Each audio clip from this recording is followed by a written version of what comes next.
Hello there and welcome.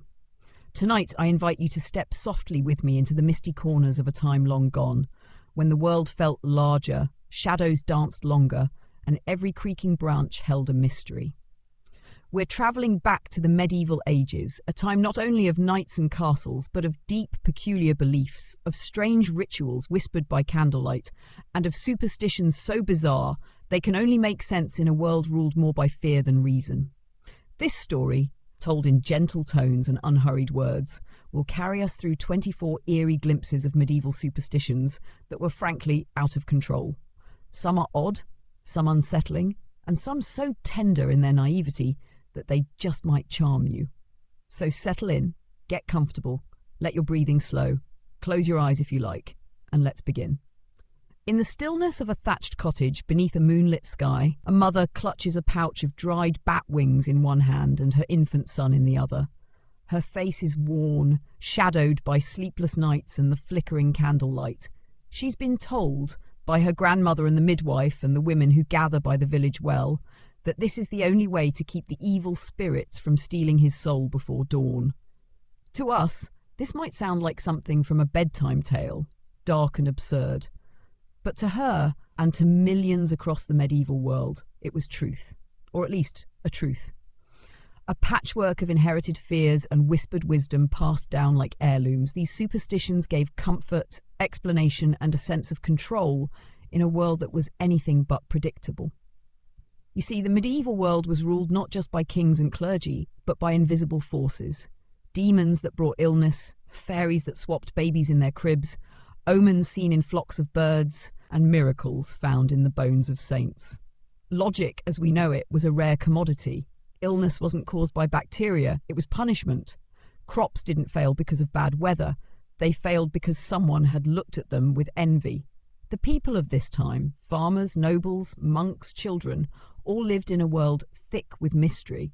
And when explanations for suffering were scarce, superstitions filled the silence. But where did these strange ideas come from? Were they always believed? And more curiously, what kind of fears birthed them? Tonight, and over many nights to come, we will wander through some of the strangest medieval beliefs and practices. But we will not rush. No, we will walk slowly with a lantern held low, as if we are guests in this world, not critics of it. So let us begin with the heart of so many superstitions, the body, that fragile, sacred, and often misunderstood thing. In medieval Europe, the human body was both a temple and a battlefield. It was believed to be constantly under siege by devils, sins, imbalances in the humours, and unseen poisons that drifted through the air. And because so little was understood about anatomy or disease, the body became a canvas for every kind of belief imaginable. Take, for example, the belief in witches' marks. These were thought to be secret spots on the body, moles, scars, or birthmarks, where a witch's familiar, her animal servant, could suckle blood. If a woman was accused of witchcraft, her body would be searched thoroughly, sometimes humiliatingly, by so-called witch finders, looking for one of these sinister marks. A simple freckle could be enough to condemn her. Then there were the ways people tried to protect their bodies, through rituals, charms, and even dietary habits. Garlic wasn't just for flavour, it was a sacred shield. Worn around the neck, garlic was believed to repel demons, vampires, and the evil eye. If garlic failed, you might try wearing a toad's dried foot or keeping a pouch of salt sewn into your tunic. Salt, it was believed, was purifying, it stung the devil's skin. But it wasn't only the body that needed protecting. Homes were full of danger too, especially doorways and windows. These were thresholds, places where spirits could enter. And so, in many homes, iron nails were hammered into door frames to ward off evil. Sometimes a horseshoe was nailed above the entrance, a practice still found in some places today. Even sleep wasn't safe. People believed that while you lay vulnerable in slumber, your soul could wander, or worse, be stolen. Nightmares weren't just bad dreams. They were attacks by malevolent spirits, or visits from witches who sent mare spirits to ride on your chest, pressing the breath out of your lungs. The word nightmare, in fact, comes from this very belief. To guard against this, some folks placed knives under their pillows, others slept with bits of ash or rosemary beside them. Still others simply refused to sleep facing north, a direction thought to invite death. Perhaps one of the most disturbing superstitions involved left-handedness. In many medieval cultures, to be left-handed was to be marked. The left hand was considered unclean, associated with the devil, with treachery, and with evil magic. Children who favoured their left hand were often punished, forced to use their right hand exclusively. It was more than just a preference for conformity. It was fear woven deep into language and faith. This fear of the left extended beyond hands. Even birds flying to the left were seen as bad omens, and entering a room left foot first, a sign of disaster. Then there were the more creative superstitions, like the belief that tying a dead man's tooth around a baby's neck would help with teething, or that the hair of a red-headed person, if burned, could summon storms, or that sneezing with your eyes open could let the devil in. But even the most bizarre of these practices, there is something tender, something human. These were people trying, with the tools they had, to make sense of a world that was mysterious, dangerous, and frequently heartbreaking. They did not have microscopes or meteorology. They had stories, symbols, superstitions. And so tonight, as we nestle deeper into this tale, let's not laugh too quickly or judge too harshly. Instead, let's wonder. Let's wander. And let us imagine, just for a while, what it was like to live in a world where every shadow was meaningful, every breeze a whisper from beyond, and every superstition a shield between life and something darker.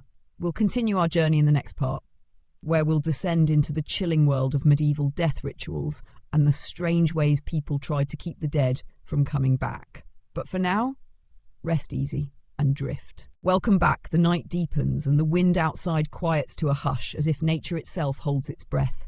The candles burn lower, the hour is late, and the world grows still, perfect for the kind of tale that comes next.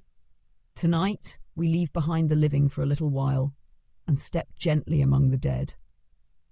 In the medieval world, death was not a quiet ending, it was a doorway. And what lay beyond that doorway? Well, that was the question everyone feared and no one truly answered. It's no surprise, then, that some of the strangest superstitions clung to the dead like a burial shroud. Let us begin with a quiet churchyard in a small village, perhaps nestled in the hills of what is now modern-day Germany. A funeral has just ended. A simple wooden coffin rests in the earth, freshly covered with soil. But the mourners do not walk away just yet. There is still a ritual to perform.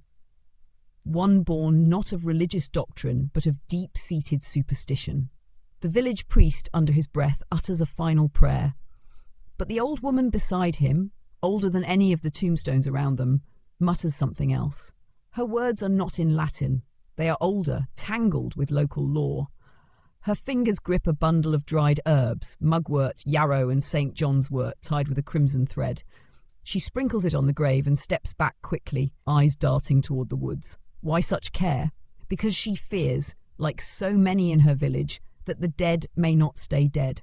The idea of the dead rising again, not in a spiritual or metaphoric sense, but literally, was a powerful and terrifying belief in medieval Europe. And unlike the modern portrayal of zombies or vampires in fiction, these fears were not just for entertainment. They were real, and they shaped the way people buried their dead. In parts of Eastern Europe, particularly in Slavic regions, a terrifying figure haunted the dreams of villagers: the revenant. A corpse returned from the grave, usually because of unresolved sins, a violent death, or improper burial rites. A revenant was not a mindless monster. It could speak, it could walk in familiar places. It might even knock on your door in the night, just once. And if it called your name, death would follow within days. To prevent such horrors, elaborate precautions were taken. Some bodies were buried face down so that if they awoke, they would dig deeper into the earth rather than toward the surface. Others had large stones placed in their mouths to prevent the corpse from chewing, a grim reminder of the belief that the dead could bite. In some graves, stakes were found driven through the chest, not in cruelty but in fear. It was thought to pin the soul to the body, preventing it from wandering.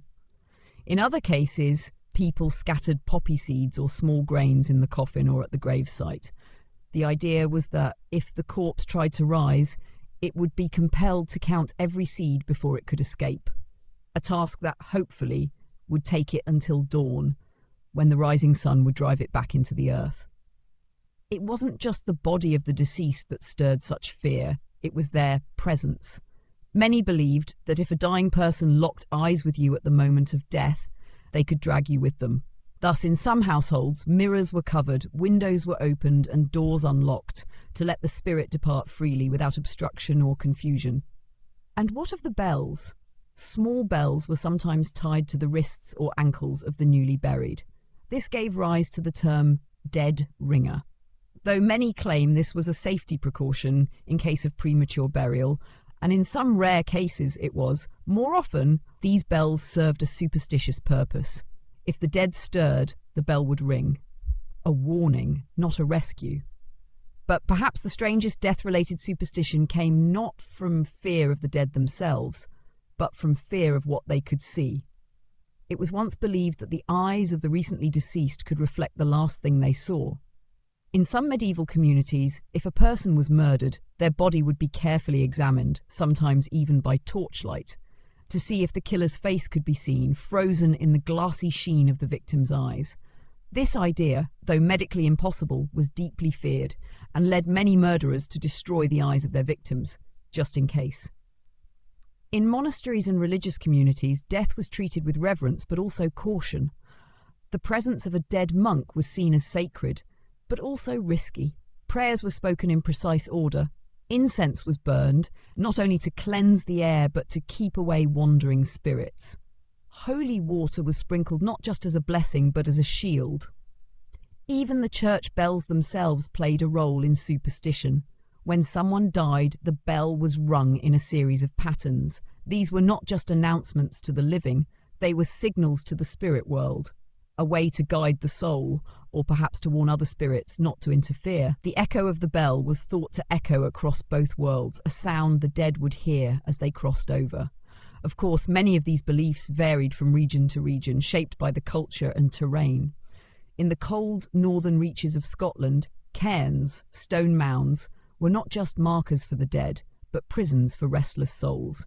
Each stone added to the pile helped weigh the spirit down, keeping it from returning. Travellers, even centuries later, would add stones as they passed by, honouring the dead or perhaps appeasing them. And then, in the candlelit homes of the living, families whispered other warnings to children. Never step on a grave, or your legs would go numb. Never take anything from a cemetery, not a flower, not a stone, or the dead would follow you home. But what is perhaps most telling is this. Beneath all these fears, beneath the stakes and the stones and the spells, there was something deeply human, a longing to understand death, a need to control what could not be controlled. The rituals, the protections, the odd little customs, they were not just about fear, they were about grief, about love, about holding on. To say goodbye was hard enough, but to fear that someone you loved might come back, angry, twisted, incomplete, that made mourning terrifying. So the dead were given gifts, coins for the journey, herbs for protection, even letters and trinkets to keep them company. The living could not follow them into the next world, but they could send them with a piece of home, and perhaps in doing so they found a little comfort, a little peace, a little hope that death in all its strangeness could be softened, even if just a little, by belief. In the next part of our journey, we'll walk through the realm of medicine, where superstition reigns supreme. You'll hear of treatments involving snakeskin, mouldy bread, and prayers to saints with very peculiar specialties. But for now, breathe easy and let your thoughts drift quietly like candle smoke in the night. Welcome back. The night has deepened further, and with it comes the perfect stillness of ancient halls, the kind where every step echoes and the air smells faintly of herbs, candle wax, and secrets. Tonight, we open the creaking door to one of the most curious and unsettling chapters of medieval life, medicine. In our modern world, we place our trust in white coats, clean instruments, and evidence-based care. But in the medieval age, healing was something far more uncertain. Medicine and magic walked hand in hand. Illness was not just an affliction of the body, it was a message, a punishment, or sometimes even a curse. The sick did not simply see doctors, they sought monks, wise women, apothecaries, or travelling charm peddlers, and whether they found comfort or catastrophe often depended less on treatment and more on faith. Let us step into a small stone infirmary, perhaps tucked within the walls of a Benedictine monastery. A boy lies on a wooden cot, his face pale and feverish. The monk tending him is not alarmed. He has seen many fevers before. He lights a candle for Saint Sebastian, the patron of plague victims, and begins to mix a remedy. Ground beetle shells, boiled in vinegar, with a touch of powdered bone from a martyr's relic. The mixture will be administered with a whispered prayer, and the boy's fate will hang between heaven and earth. It's easy to gasp at the absurdity of it. Beetles and bones and prayers. But in truth, this was the medicine of the time, a strange alchemy of superstition, observation, and a deep need to do something. One of the foundational beliefs in medieval medicine was the theory of the four humours. Health was thought to depend on the balance of four bodily fluids: blood, phlegm, yellow bile, and black bile. Too much of one, or too little of another, and sickness would follow. The symptoms of every illness were carefully examined, then matched to the presumed imbalance. A man with a fever and red cheeks, too much blood. The solution, bloodletting. In many towns, barbers performed bloodletting alongside cutting hair and pulling teeth. A patient might have their arm tied with a cord until the vein swelled, then opened with a razor. The blood would flow into a bowl, sometimes measured with solemn care, and always watched with an eye for signs. Leeches were another method. Placed gently on the skin, they would drink until full. Not because they were known to cure anything definitively, but because they were believed to draw out the excess, the poison, the bad air trapped within. And if bloodletting failed, other remedies waited. Boils might be treated with a poultice of onion and crushed emerald. A cough could be soothed with roasted mouse marrow. In extreme cases, powdered mummy, yes, actual mummified human remains imported from Egypt, was mixed into drinks to transfer the strength of the preserved into the body of the sick. Some believed sickness could be frightened away. If a man was possessed by melancholy, the black bile, he might be made to inhale the smoke of burned feathers or animal dung to drive the sickness from his nostrils. Children with night terrors were sometimes passed through the hollow of a split tree, in the belief that the illness would remain behind as the child emerged reborn. But not all treatments were so grim. Herbs, many of them still used today, were central to medieval healing. Chamomile for sleep, peppermint for stomach ailments, lavender for peace of mind. These were often gathered by midwives or healers called cunning folk, who walked a fine line between medicine and magic. Yet even in this, superstition played its part. The timing of harvesting mattered. Herbs picked at dawn were thought to hold more power. Those gathered during a full moon, especially from a churchyard or crossroads, were considered strongest. And prayers or incantations were often spoken as the herbs were plucked, a way to ask the plant for its healing. Let us not forget the saints. In an age where God was believed to rule every moment, saints were seen as intercessors. Celestial specialists, if you will. Each saint had a domain of healing.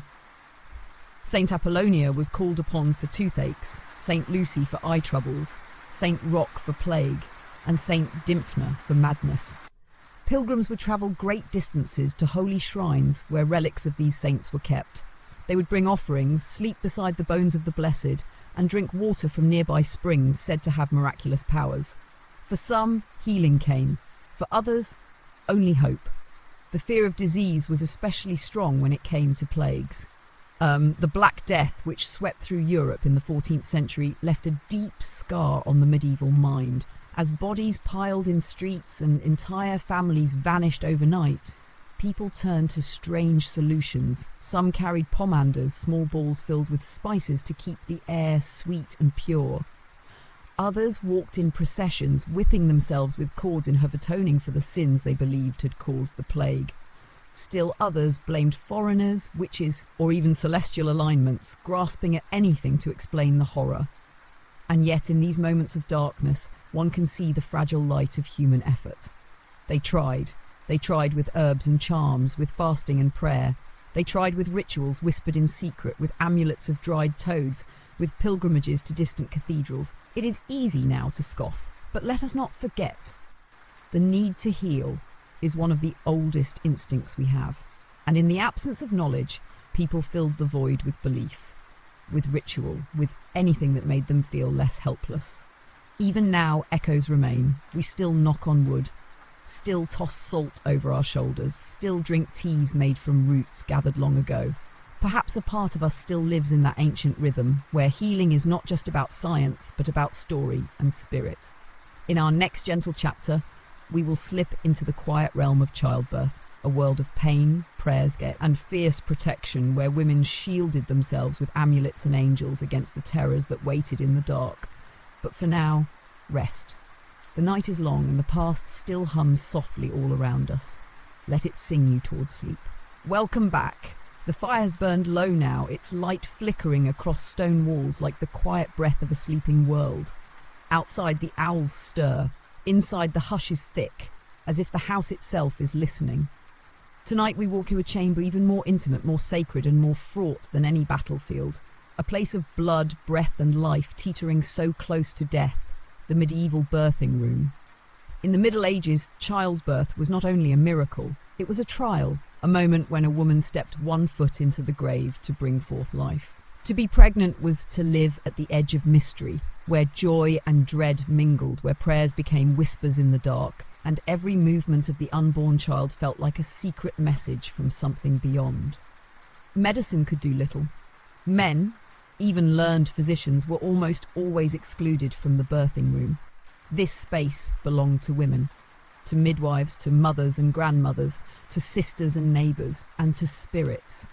At least that is what was believed. Imagine the room, a wooden bed softened with straw and linen, the air heavy with the scent of sage and sweat, curtains drawn, candles lit, a basin of warm water nearby, and above the bed, tied to the rafters or stitched into the bedclothes, a charm, perhaps a tiny carved figure of the Virgin Mary, or a relic wrapped in cloth, or a scrap of parchment with a prayer inked in trembling script. These were not decorations, they were shields.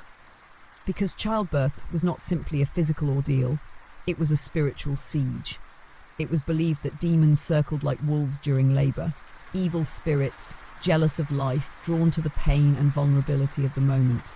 If a woman cried out in certain ways, or if her prayers were interrupted, these dark forces could slip in, harm the child, or even claim the soul of the mother. To protect against this, birthing women wore amulets. Some carried small figurines of Saint Margaret of Antioch, the patron saint of childbirth, who had herself been swallowed by a dragon and emerged unharmed.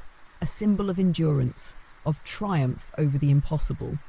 Her image was sewn into girdles, inscribed onto metal medallions, or drawn in chalk on the walls of the birthing room. Some women were given birth girdles, long scrolls of parchment printed with prayers, often to saints or angels, that were wrapped around their bellies during labour. These were kissed, touched, read aloud, or simply held, a ritual of comfort and faith. In times of intense pain, the girdle might be passed from hand to hand, its edges worn smooth by generations. There were also herbs, old, sacred ones, rue, pennyroyal, mugwort, not just for their medicinal properties, but for their spiritual ones. Mugwort especially was believed to ward off evil and assist in smooth labour. Bundles were burned, crushed, or even tied to the birthing bed.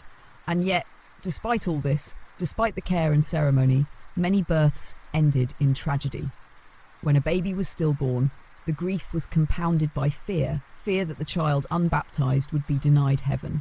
In some places, there were secret rituals performed by midwives or mothers to baptize the stillborn, quietly, hurriedly, with water kept on hand for just such a terrible possibility. Even a drop of water, a single Latin word, was thought to make a difference in eternity. If the mother died, and many did, her death was often read as a sign, perhaps a punishment, perhaps a curse, perhaps the result of a broken vow or a sin unconfessed. And so prayers were said, candles lit, and sometimes, if whispers turned to suspicion, blame was cast. A neighbour who had looked on the pregnant woman with envy, a midwife who had used the wrong herbs, a passing stranger who muttered something strange at the well. Childbirth was sacred, but also dangerous. And the line between medicine and magic was blurred in ways we can scarcely imagine now. Some beliefs were strange, even by the standards of the time. In certain regions, it was thought that if a woman walked under the moon too often during pregnancy, her child might be born moonstruck, afflicted with madness or seizures. To prevent this, pregnant women covered their bellies at night and avoided moonlight as if it were poison. In other places, the craving of a pregnant woman, if left unsatisfied, could mark the child. A desire for cherries denied could result in a cherry-shaped birthmark. A longing for bread unfulfilled might make the child pale and weak. And if the mother gazed too long upon something strange, a pig, a hunchback, a wolf, the child could be born with a monstrous appearance. But not all was fear. There was deep tenderness too. Songs were sung during labour, slow, repetitive chants meant to soothe the mother and keep her focused. Some were prayers, others were old folk tunes sung for generations, passed from midwife to mother like a lullaby that reached back centuries. And after the birth, when the baby cried out, when it proved it was truly here, the whole village might rejoice. Bells might be rung, not for death, but for life, a charm or ribbon tied to the door, a bowl of warm broth passed from hand to hand in celebration. The baby, though was not yet safe, superstitions swirled around infants like a second blanket. Many feared the changeling, a fairy child swapped for a human one, leaving behind a baby that cried too much, grew too slowly, or behaved oddly. To prevent this, iron objects were placed near the crib. Salt was sprinkled at the threshold. Some even whispered charms over the baby's breath while it slept. Visitors were not allowed to praise the baby directly. That might draw the attention of envious spirits. Instead, they would mutter things like, "What an ugly little thing," or "He looks like a frog," with a wink. It was protection disguised as insult. Such rituals may seem strange, even cruel, but they were acts of love built from centuries of fear and longing. When there was no medicine, there was meaning. When there was no safety, there was ritual. And when pain and death were close companions, superstition offered something, a thread of control in a wild, uncertain world. In our next part, we'll step beyond the hearth and cradle, into the fields and forests, to explore how medieval people believed nature itself was full of signs, symbols and spirits, where birds could predict death, trees could speak, and storms were the voice of God.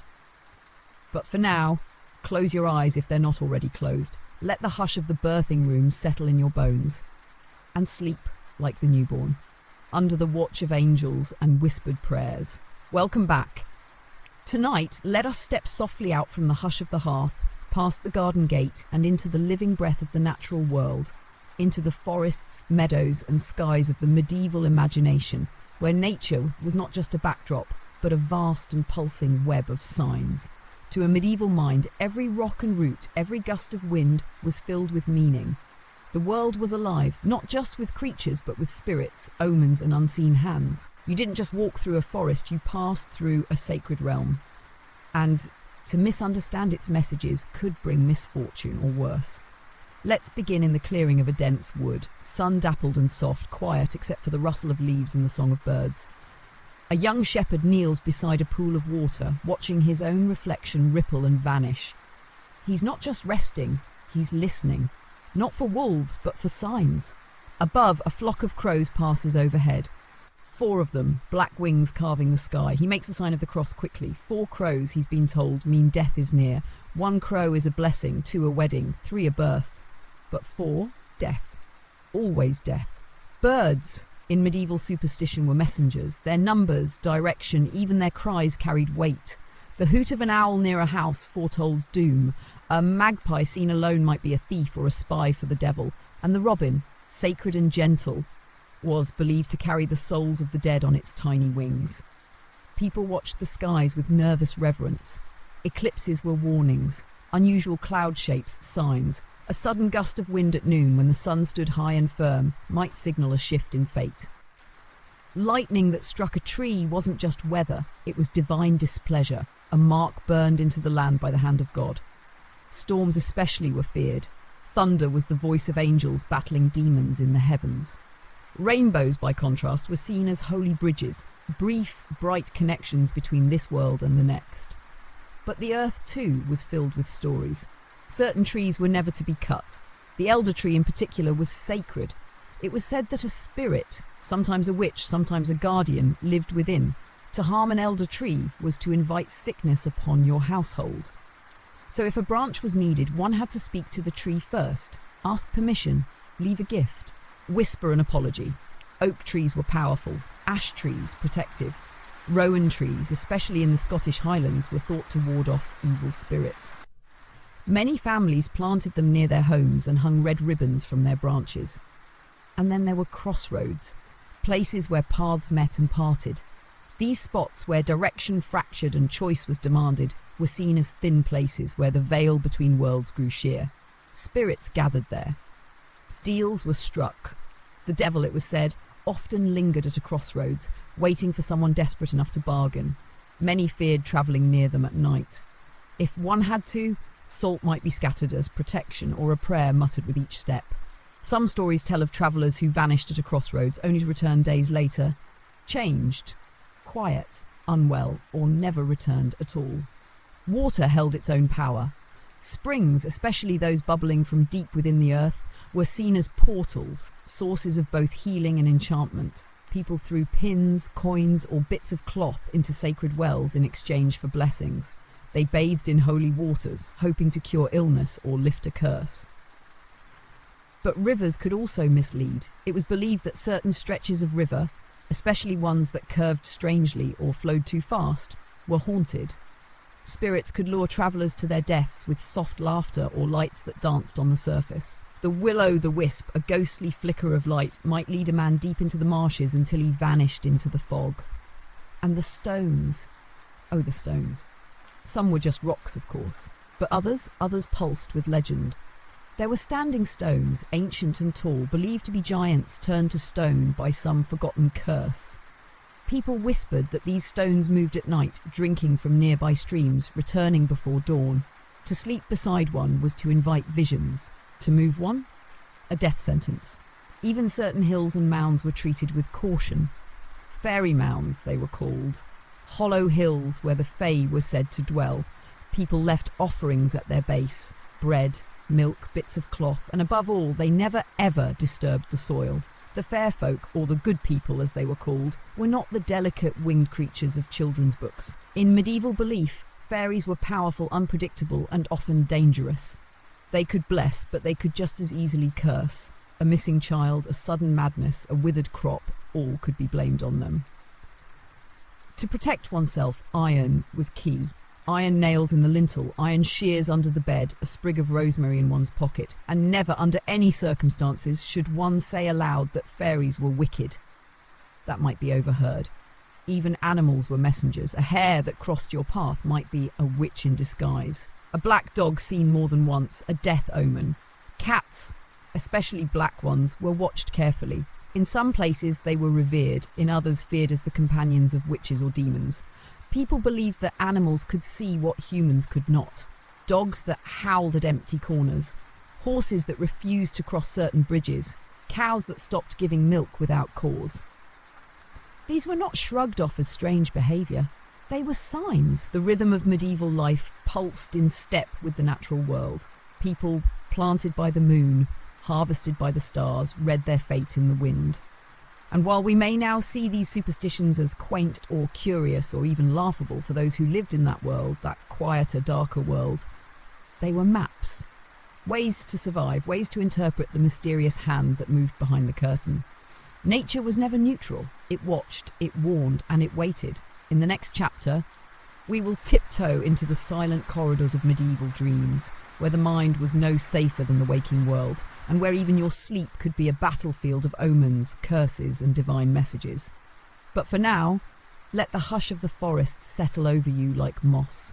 Let the ancient wind carry your thoughts, and sleep as they once did, with one ear open to the whispering leaves. Welcome back.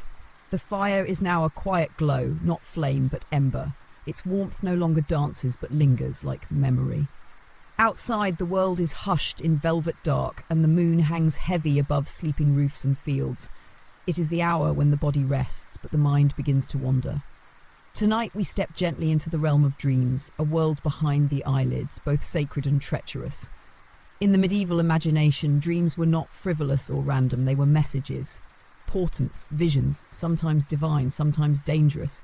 Sleep itself was not taken for granted. It was a threshold, a passage through which the soul might drift, untethered from the body, vulnerable to spirits, demons, or revelations from God. Let us begin in a stone-walled cottage, late in winter, where a man tosses fitfully on a straw-stuffed mattress. His wife lies beside him, her breath slow and steady, but he cannot sleep. For the past 3 nights, the same dream has come. A pale woman at the foot of his bed, her eyes black as coal, her lips unmoving, but her voice inside his head. She does not speak words he understands, but he wakes each time trembling, soaked in sweat. He's gone to the priest. He's burned sage. Still, she comes. This is not just imagination to him. This is a sign, a warning, maybe even a curse. Dreams in the medieval world were believed to fall into several categories, each with its own weight, its own peril. Some dreams were seen as divine messages, visu, sent by God or his saints. These were often vivid, symbolic, and carried great weight, especially if they came to priests, kings, or holy women. Saints frequently appeared in dreams to offer guidance, comfort, or stern rebuke. Monks and nuns recorded such visions carefully, believing they offered glimpses of heaven or hell. But not all dreams were welcome. Some were sent, it was believed, by demons. These were the dark dreams, the vision filled with temptation, terror, or confusion. To dream of fire, blood, or falling could be a sign that the soul was in danger. Dreams of animals, snakes, goats, toads, were often interpreted as warnings of betrayal or spiritual decay. Dream manuals, handwritten and passed down like treasure, listed symbols and their meanings. A black horse meant illness. A white bird, good news. Teeth falling out foretold death in the family. To dream of drowning was not simply a fear. It could mean that sin was overtaking you. And to dream of flying, that could be divine or demonic. It all depended on how it felt. Women especially were thought to be more sensitive to dreams, a word which carried both reverence and suspicion. A midwife who dreamt of blood before a birth might be shunned. A young girl who dreamt of fire might be questioned. Was it just a dream or the devil's whisper? And then there were the nightmares. Oh, the nightmares! Known in some regions as hag ridings or mare dreams, these were more than just bad sleep. People believed a spirit, often a witch or an old withered demon, would sit upon the chest of a sleeper, suffocating them, feeding on their breath. The sleeper would awaken frozen, unable to move or cry out, heart racing, lungs tight. We now call it sleep paralysis. To medieval minds, this was no medical condition. It was an attack, and it could kill. To prevent such things, charms were placed under pillows, iron keys, garlic bulbs, or small bags of rosemary and lavender. In some households, children were taught a small prayer to whisper before sleep. If I should die before I wake, I pray the Lord my soul to take. That prayer, familiar even today, comes from this very fear that sleep might carry the soul away and that it might not return. The devil was believed to be particularly active during sleep. Temptations, impure thoughts, strange desires, all could be whispered into your dreams by his servants. To dream of lust especially was considered deeply dangerous. Monks and nuns reported such dreams in confession, sometimes with tears, believing they had sinned even in sleep. Some even took to sleeping on uncomfortable boards or using stones as pillows to prevent the body from slipping too deeply into rest and thus into danger. Dreams were not private. They were shared, examined, weighed. A dream before a journey might delay it. A dream of a wedding could signal coming sorrow. Dreams of one's ancestors, especially recently deceased, were often seen as warnings from the other side. And then there were prophetic dreams. Entire kingdoms were shaken by them. Kings and queens often consulted dream interpreters, men and women who knew the secret language of sleep. A dream of a lion fighting a serpent, that could mean rebellion. A dream of burning wheat, famine. Dreams were recorded in chronicles alongside battles and treaties, treated with equal seriousness. Perhaps the most famous of these comes from the Bible, Pharaoh's dreams, interpreted by Joseph, which foretold years of plenty followed by years of famine. Medieval minds clung to such stories. They did not see dreams as fiction, but as another layer of truth, one not yet fully understood. Yet not all dreams came with grandeur. Many were deeply personal. A mother dreaming of her lost child, a farmer dreaming of withered crops, a lover dreaming of hands they could no longer hold. And in those tender shadows, superstition softened. Dreams became visits, comforts, a final whisper from the dead. So how did one protect themselves? In addition to charms and prayers, dreamers might sleep facing east, toward Jerusalem. Some sprinkled holy water on their bed sheets. Others fasted or avoided certain foods, especially cheese, which was widely believed to cause disturbing dreams. The night was a dangerous realm after all, and to sleep was to risk wandering too far into it. And yet, even then, people closed their eyes. They dreamed of angels, of flying over silver fields, of dancing with saints, of laughing with children long gone.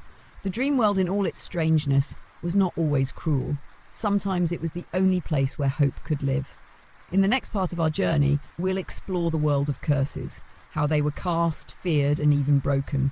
You'll hear of cursed wells, cursed objects, and the whispered words that could ruin a life. But for now, let your thoughts drift like smoke. Let the dreams come gently, and if they bring a message, may it be one of peace. Welcome back. The hour is late now, the kind of late when shadows grow still, not longer. The world has drawn its curtains and even the trees seem to hush their breath. It is the perfect hour to speak of things whispered, hidden and feared.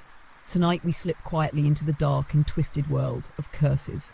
In the medieval imagination, curses were more than foul language or unkind wishes. They were real, tangible, threads of dark intent, wound with purpose, directed like arrows. Words had power, and when spoken with enough hatred or enough desperation, they could bend fate. Imagine a crossroads at twilight. A woman stands barefoot in the dust, hair unbound, eyes red with tears. She lifts her arms and curses the man who betrayed her. Her voice is hoarse but steady. She calls upon the saints, then the old gods, then the night itself. She leaves behind a scrap of cloth tied to a thorn bush, a marker, a warning, a wound. The man will fall ill within a week. At least that's what she believes, and perhaps so does he.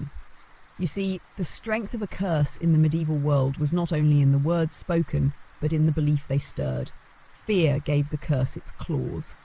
And once the idea took root in the mind of the cursed, every stumble, every chill, every misfortune became proof. Curses came in many forms. Some were spoken, muttered beneath one's breath, shouted across a village square, or whispered into the ear of a doll made of wax and straw. Others were written, carefully inked in Latin or the local tongue on scraps of parchment, then hidden in walls, slipped under doorsteps, or buried at crossroads. There were even cursed objects, a ring given with a hidden grudge, a belt worn by someone who'd wronged another, a cup left on a doorstep, its contents laced not with poison, but with ill will and the name of a target. Once touched, the curse was said to cling, like soot, like rot. Many believed that some people were born with the gift or the burden of cursing. Wise women, outcasts, midwives scorned by their villages. They did not need rituals. Their glance alone could wither a garden. Their words, even if kindly, were treated with suspicion. The evil eye was perhaps the most widespread form of such belief. To look upon someone, especially a child or a newborn, with envy or admiration left unguarded, was thought to invite misfortune. A simple compliment could wound if not balanced with a touch of the hand or a whispered charm. Mothers hung protective amulets around their babies' necks. Some even blackened their infants' faces with ash or soot, just a little, to make them less beautiful and thus less tempting to the evil eye. In markets and churches, if a stranger stared too long, people might avert their gaze, spit lightly over their shoulder, or mutter a charm beneath their breath. And if a curse was suspected, well, then the work of unravelling began. You couldn't simply ignore a curse. That gave it power. It had to be acknowledged, confronted, removed. Some sought help from the church. A priest might perform a blessing, sprinkle holy water over the person or their home, or urge confession, for sin was often thought to open the door to such things. Others turned to folk healers, those who understood the rhythms of the old ways. They might use herbs, oils, or strange symbols drawn in chalk. The cursed might be bathed in spring water at dawn, or have a black hen passed over their body to absorb the ill energy. In some places, the cursed would be buried temporarily in fresh earth to reset their spirit. And then there was counter-cursing, a delicate, dangerous art. To curse someone back, especially without cause, risked drawing even more misfortune. But if the curse was unjust, if it had been placed by malice rather than justice, then turning it back was considered acceptable. Rituals for this varied by region, but often involved fire, mirrors, and salt. Salt, always salt. It was thought to cleanse, to purify, to break bindings. Spilled salt was bad luck, but only if left uncorrected. Throwing a pinch over the left shoulder was believed to blind the devil, who always lurked just behind you. And what of cursed places? Oh yes, they existed. Wells where children had drowned and no water drawn from them could ever slake thirst. Houses where every occupant suffered loss within a year. Fields where no seed took root. Even roads, winding, strange, where travellers vanished or returned changed. In such places people built stone cairns, left offerings or planted crosses. Some simply avoided them. Better not to tempt the unseen. And there were stories, always stories, of men who mocked a beggar and were blind within a month. Of brides who stole lace from another's wedding gown and never bore children. Of noblemen who had their wine cursed by a servant and slowly wasted away, their bones hollowing as if gnawed from within. Truth? Folklore? It hardly mattered. The belief itself was enough to shape lives. And in a world where justice was rare and grief common, the idea of a curse, the power to strike back even if quietly, was sometimes the only justice people believed they had. It gave voice to the voiceless, power to the powerless, and fear to those who had done wrong. In the next part of our story, we'll slip into the shadowed corners of the church itself, where superstition and faith braided together in strange, sometimes troubling ways, where relics wept blood and saints' bones were guarded like treasure. But for now, may no curse trouble your dreams. May your sleep be soft and your breath steady, untouched by ill will or wandering eyes. Let the night hold you gently and keep watch as you drift. Welcome back. Tonight, as the wind glides silently past shuttered windows and the stars keep their quiet vigil, we walk deeper into the great stone sanctuaries of medieval belief, into the hallowed, flickering chambers of the church. But make no mistake, though the walls are high and the candles blessed, superstition crept in through the cracks, and it settled quietly beside the faith. In the medieval world, the church was more than an institution. It was the anchor of life, the gatekeeper of salvation, the interpreter of mystery. Its priests blessed births, forgave sins, buried the dead. Its bells marked the hours, and its rituals shaped the seasons. But even here, perhaps especially here, superstition found fertile soil. Let us begin beneath the great cathedral dome, where a monk kneels alone in the shadow of a reliquary, a gilded box encrusted with jewels, its contents hidden except for a single bone. He prays not to God directly, but to the saint whose remains rest within. His voice trembles. He is not asking for wisdom, but for rain. The crops are dying. The village watches the sky, and he has fasted 3 days. He lights another candle, whispers an old Latin phrase, and touches his lips to the bone's glass. He believes it will work. You see, relics, the bones, garments, or even drops of blood of saints were believed to carry power.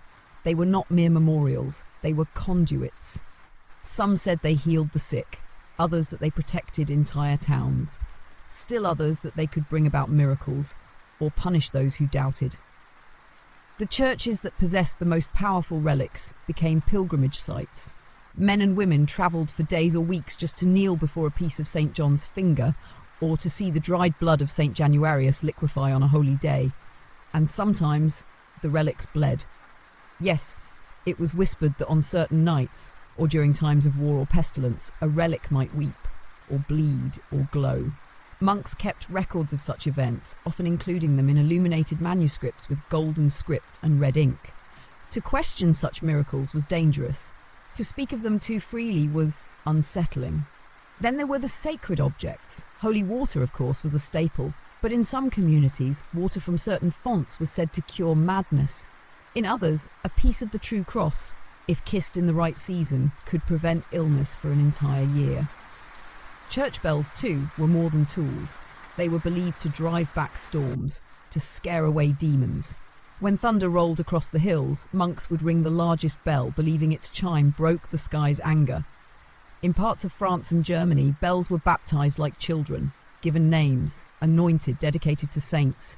One bell might be called Maria, another Michael. Their voices were not just sound, but sacred sound, sound that shook the unseen. But perhaps the strangest of all were the holy charms. These were slips of parchment or small tokens inscribed with scripture, prayers, or mystical symbols. Some bore fragments of psalms. Others were covered in Latin words arranged in specific patterns, circles, crosses, spirals.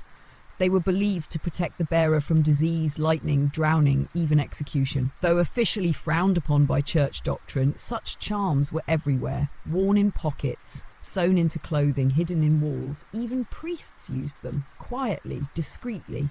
After all, the line between relic and charm, between sacred and superstitious, was often blurred. Even the Bible was not immune to interpretation through superstition. Some believed that opening the Bible at random, known as bibliomancy, could yield answers to one's deepest fears. A question would be asked silently, then the Bible opened. The first verse the eye landed upon would be the answer. A practice more ancient than Christianity itself, carried forward beneath the guise of piety. Monasteries were places of deep learning, but also of strange silence. There were stories of monks who had visions of angels, of demons, of the Virgin herself appearing in candlelight.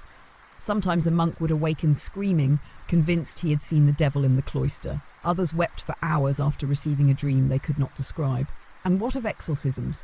Yes, the church had rites to expel demons, formal, complex, and dangerous. These were not dramatized displays as we imagine today, but sacred rituals whispered in Latin, sometimes lasting hours or even days. The possessed were not always violent. Sometimes they simply changed, grew silent, pale, eyes darkened, voices deepened. And those who witnessed it believed. They believed. In truth, much of what the church allowed, it did so reluctantly. The bishops and councils of the time often tried to stamp out what they called superstitio, practices born of fear, not faith. But the people, the priests, the monks and nuns, they held on to the old charms, to the stories of bleeding statues, to the belief that faith was not only divine, but magical. Confession itself had its superstitions. It was believed that confessing during certain times of the year, like Lent or on the feast day of a martyr, increased the likelihood of forgiveness. Some fasted before confession, others offered coins or candles to improve the chances of absolution. And if one forgot to confess a sin, that sin might cling like smoke until death. In the grand cathedrals, light poured through coloured glass, angels looked down from carved beams, and yet in the corners, villagers lit candles not just for peace or salvation, but to keep their children safe from witches, to heal a sickness, to turn away bad luck. Even in the most sacred spaces, superstition nestled close. It was not always dark or malicious. Often it was born of need, a desperate hope that something somewhere was listening. In the next part of our journey, we'll walk among the animals, not just companions and livestock, but creatures of omen and myth. And you'll hear of ghostly hounds, talking birds and cows that could curse with a glance. But for now, the church bells have fallen silent. The candles are nearly spent.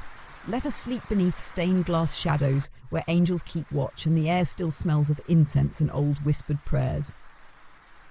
Welcome back. The stars remain above, steady and still, and the hush of midnight wraps the world like wool. Tonight, as dreams drift behind eyelids and hearts flicker low, we turn to the animals, our silent companions, our labourers, our watchers in the night. But in the medieval world, animals were never just animals. They were signs, symbols, sometimes protectors and sometimes omens. Let us begin with a dog, not just any dog, but a great black hound, larger than a man, with eyes like coals and breath like smoke. In the fog-choked corners of Britain, they called it the bar guest. Others knew it as Black Shuck or the Church Grim. To see it was to feel your blood chill. For this was no ordinary beast, it was a harbinger.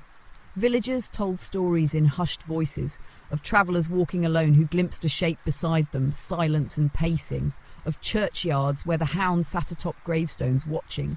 If it howled, it meant death within the week. If it followed you home, you lit every candle you had and prayed until morning. And yet, dogs were also sacred. They guarded homes, herded flocks, guided the blind. Some saints were said to be accompanied by dogs who refused to leave their sides even in death. In artwork, they symbolised loyalty. In real life, they were woven into the rhythms of survival. But what of cats? Cats. Those mysterious creatures, forever straddling the line between adored and feared. In some places, cats were cherished. They protected grain from rats, warmed laps in the winter, and were said to sense spirits. But their independence, their unblinking gaze and midnight wanderings made them suspect. Especially black cats. A black cat that crossed your path at twilight could ruin a harvest. A cat that stared too long at a baby might steal its breath. And in times of trouble, war, famine, plague, it was often cats who were blamed first. Accused of being witches' familiars, they were drowned, burned, or driven away in great numbers. But no matter what people did, the cats always returned, waiting, silent as shadows. Birds, too, carried deep meaning. A robin, gentle and red-breasted, was considered holy. Legend said it had tried to remove the thorns from Christ's crown and was stained with his blood forever. To harm a robin was unthinkable. Misfortune was sure to follow. Crows and ravens, on the other hand, were different. They circled battlefields, they perched on gallows, they spoke in harsh, ancient voices. Their presence was read like scripture. 3 crows meant a wedding, 5, sickness, 7, death. To see a raven sitting atop a roof was an omen no one ignored. Some believed the birds carried souls, others that they were spies for witches and the devil himself. Owls were feared. Not for their beauty or their eerie calls, though both were undeniable, but because they flew at night. To hear an owl screech near your home was thought to signal death. In parts of Eastern Europe, people nailed owl wings to their doors to ward off evil. In others, they buried owl feathers beneath the floorboards for protection. Even the humble chicken had its shadows. A rooster crowing at the wrong hour, especially between midnight and 3, was a bad sign. It meant something unnatural had passed nearby, perhaps a wandering spirit, perhaps a witch, or perhaps something worse. But the strangest tales were saved for cows. Cows were wealth, milk, meat, leather. Their well-being was directly tied to survival. And so when a cow stopped giving milk or suddenly sickened, people looked beyond natural causes. They suspected curses, envy, malice from neighbours. In some places, if a cow looked at you with wide, wet eyes and then turned away without blinking, it was said to have cursed you. To reverse this, one might lead the cow through a stream backward at dawn, then scatter ash around its hooves. Others tried more aggressive remedies, passing the animal through smoke, forcing it to eat burnt bread and holy water, or even whispering charms into its ear while holding a candle behind its tail. Horses, too, were watched closely. They were strong, noble, and eerily perceptive.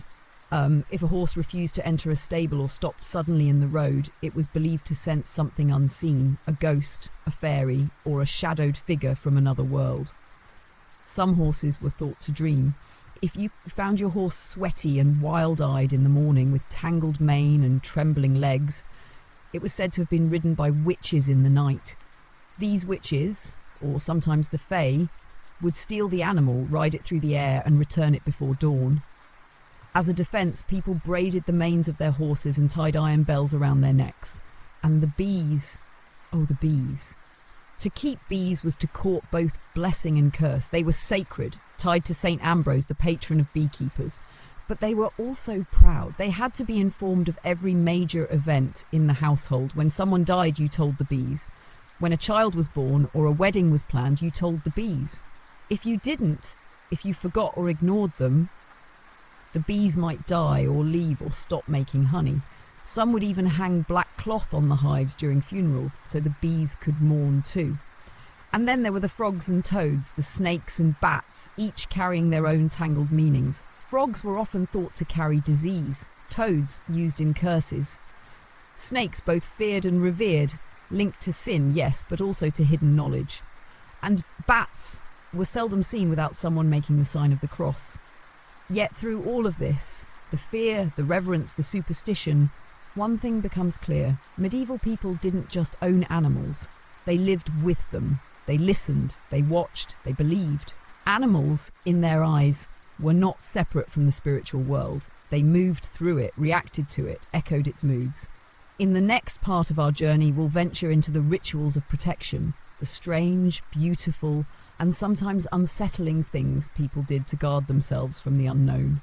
From nail clippings to midnight bread, from buried hair to whispered names, you'll see how far people would go to feel safe.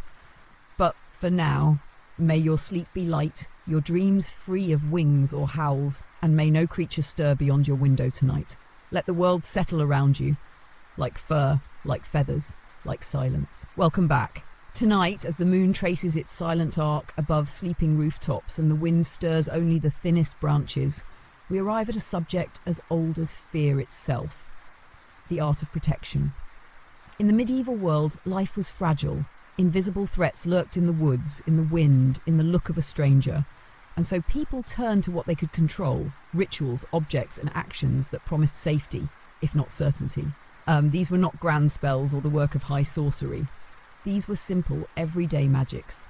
Superstitions woven into the rhythms of life. Quiet, powerful shields against the unknown. Let us begin at the threshold. The doorway of a home was sacred. It marked the boundary between the safety of the hearth and the chaos of the world. And so it was guarded. Horseshoes, iron-nailed and crescent-shaped, were hung above door frames, not for luck, as we often say today, but to ward off evil. Iron, cold and unforgiving, was thought to repel spirits and witches. A horseshoe found on the road was a gift from fate. Hung with its ends pointed upward, it held the good in. Pointed down, it poured blessings onto those who passed beneath. Brooms were not simply cleaning tools. Placed bristles up beside a door, a broom was thought to confuse any spirit that tried to enter. The spirit would be compelled to count each strand, a task that could last until sunrise, when it would vanish with the light. Salt too was protection. It was scattered across thresholds, sprinkled in corners, added to the fire. To spill salt was bad luck, unless of course you tossed a pinch over your left shoulder to blind the devil. In truth, salt was more than superstition. It preserved, it cleansed, it made things safe. And so, symbolically, it did the same for people. Newborns were often rubbed with salt, not just for hygiene, but to guard their souls. Salt was placed in the cradle, tied in small bundles around infants' necks, or even sewn into the hems of their gowns. Nails were hammered in walls and door frames, not to hang things, but to trap spirits.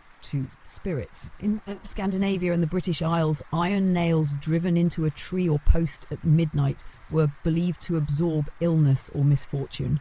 In some villages, people nailed the clothing of the sick to church doors, hoping the disease would be pinned there as well.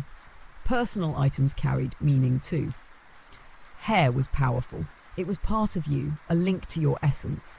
And so many were careful never to leave their hair where others might find it. A single lock, stolen and used in the wrong hands, could be turned into a binding charm or a curse. To protect against this, women often burned their hair clippings. Some buried them beneath stones. Others kept them hidden in locked boxes with whispered prayers. Nail clippings were treated with equal caution. Many believed that if an enemy acquired your nail trimmings, they could use them to cause your death, slowly, from the inside out. Some even believed that if your nails were cut on the wrong day of the week, it would bring bad fortune. And so traditions were born. Cut your nails on a Monday, and you'll hear news. On Tuesday, you'll receive a gift. Wednesday, you'll cry. Thursday, you'll laugh. Friday, you'll gain wealth. Saturday, you'll lose it. But cut your nails on a Sunday, and the devil will follow you all week. Food could be protective too. Bread baked on certain feast days, like Lammas or St. Brigid's Day, was seen as sacred. A piece might be kept all year, hardened and hidden in a cloth pouch, carried by travellers for safety. Bread blessed at Easter was thought to protect against shipwreck. A crust placed under a pillow could keep away nightmares. Water, especially that drawn at dawn, held special power.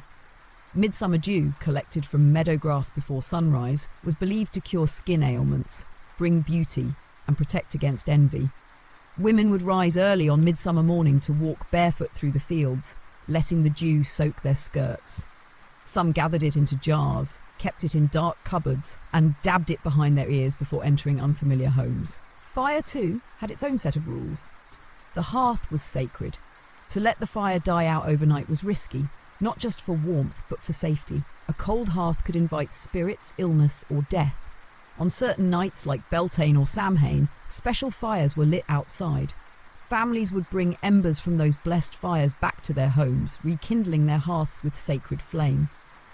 Even speech could protect. Certain words were never said aloud. True names were guarded lest they be used in harmful rituals. Witches were referred to by nicknames. The devil was called the Black One, or him below. To speak too boldly was to invite attention, and attention in those days could be fatal. Children were taught early how to speak for protection. God guard me, Saint Mary shield me, Saint Michael walk beside me.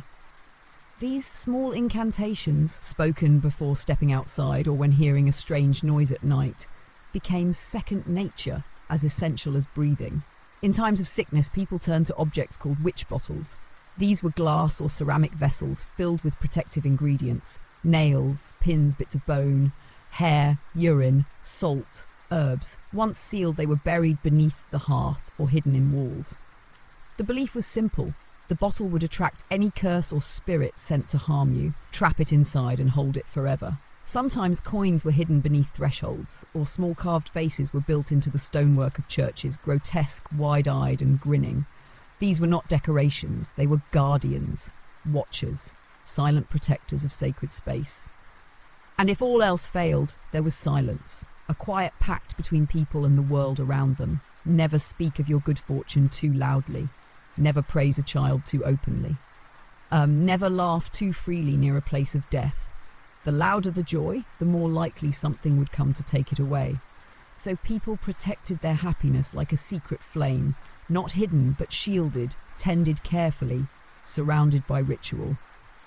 In the next part of our journey, we will descend into the world of the accused, those called witches, heretics and devil-marked. You'll hear of trials, confessions, and the strange signs people believed revealed a pact with the darkness. But for now, let the protections of the old world settle over you like a woolen blanket. Salt in the corners, iron by the door, a candle burning low, and your name spoken only with love. Rest easy and safe. The air tonight is heavier, as if the world itself holds its breath. The fire gives off no crackle, only glow. Shadows stretch longer, the hush pressing closer, and with it comes a story older than memory and more bitter than fear. The story of the hunted. In the medieval mind, evil did not simply drift. It was summoned. It was bargained for. And those who bore its mark, whether by accusation or by birth, were known by one name: witches. To be called a witch in those times was not to be called powerful. It was not glamour or mischief or freedom. It was exile. It was suspicion. It was the slow, suffocating weight of eyes that watched and mouths that whispered. It often began with misfortune. A cow that stopped giving milk, a child that grew ill, a field that would not yield. The people of a village would grow restless, frightened. The priest might offer blessings, the healer new herbs. But if nothing worked, they turned to blame. It was never random.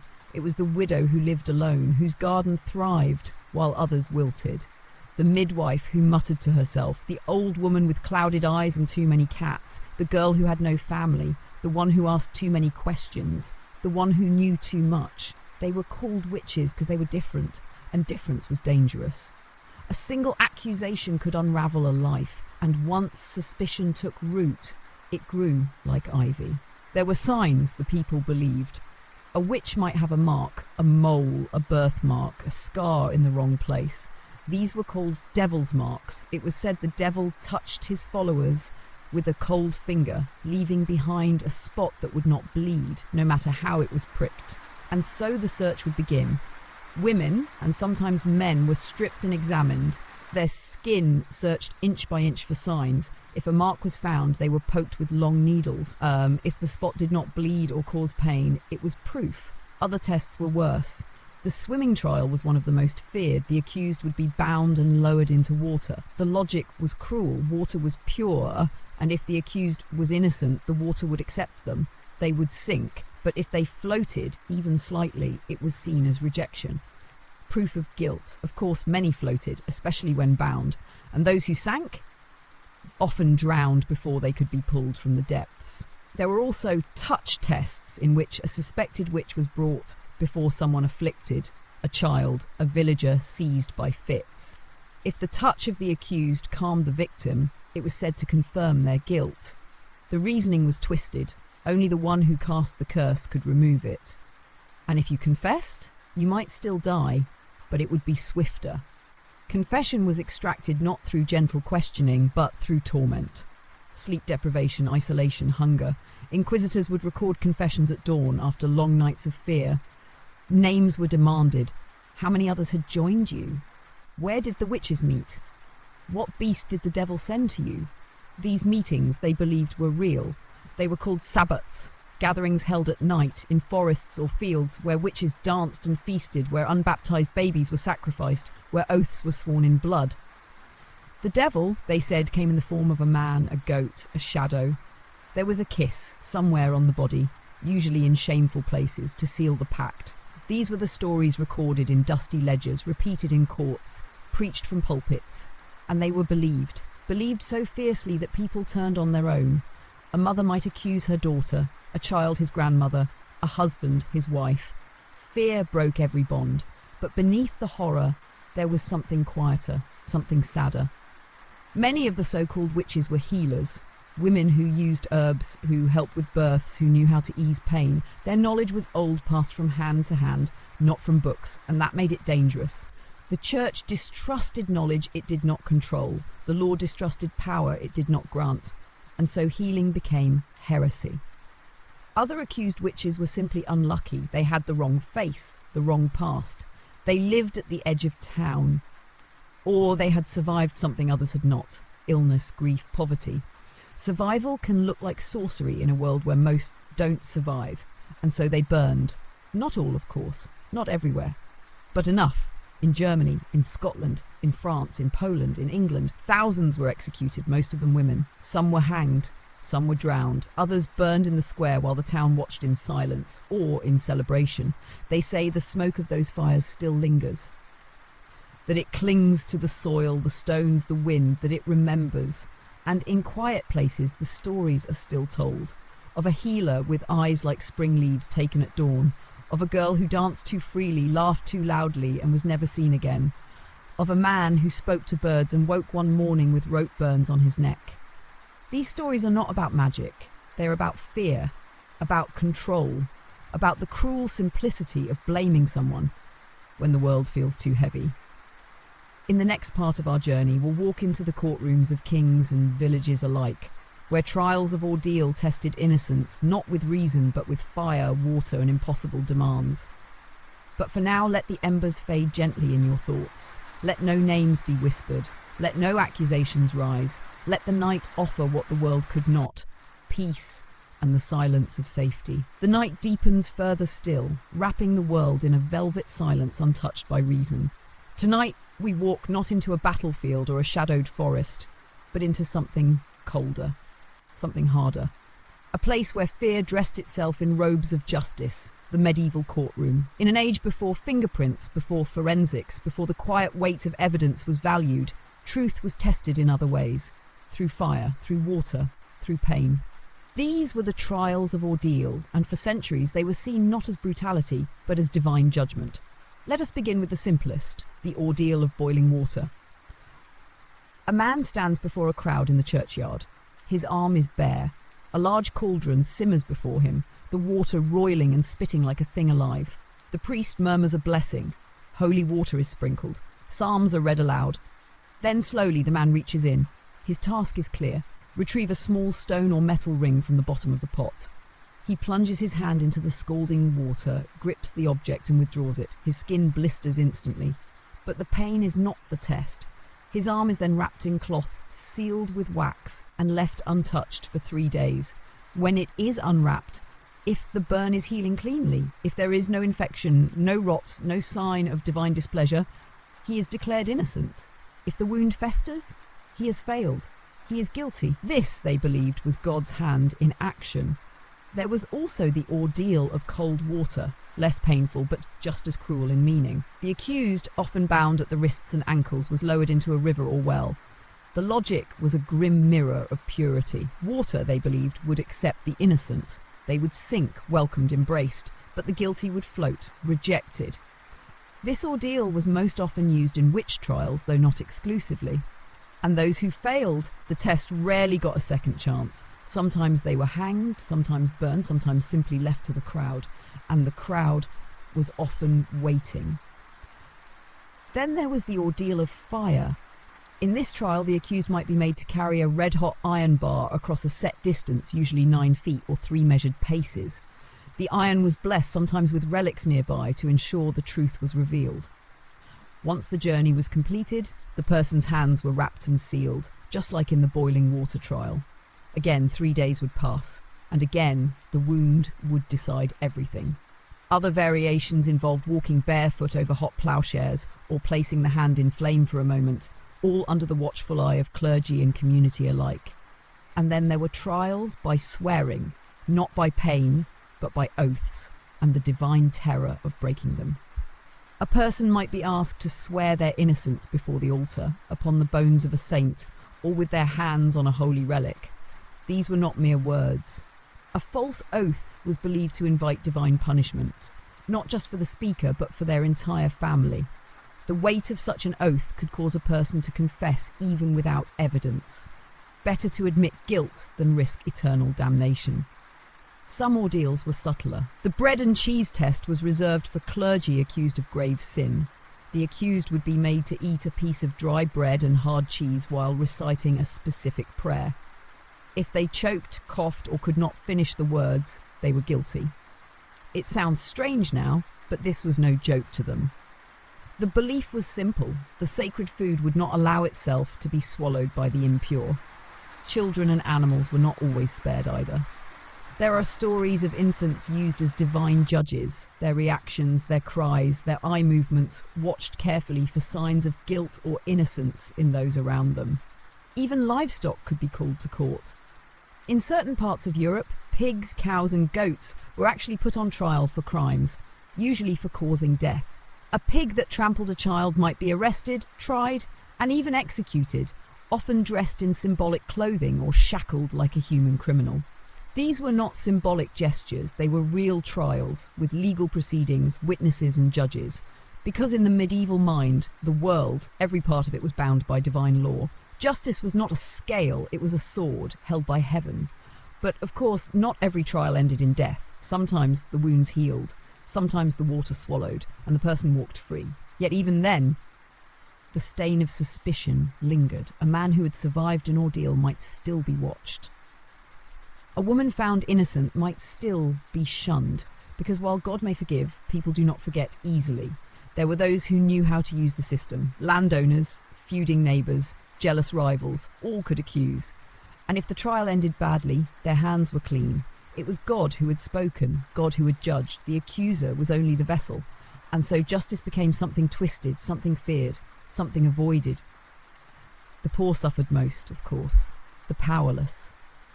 The ones who could not pay for advocates, for favours, for leniency. But the wealthy too feared the courts, because once you stood before the altar, or the fire, or the cold waiting water, status meant nothing. You were alone. In time, the church began to question the practice. The ordeals were slowly abandoned, replaced by more structured systems. But the memory of them never left.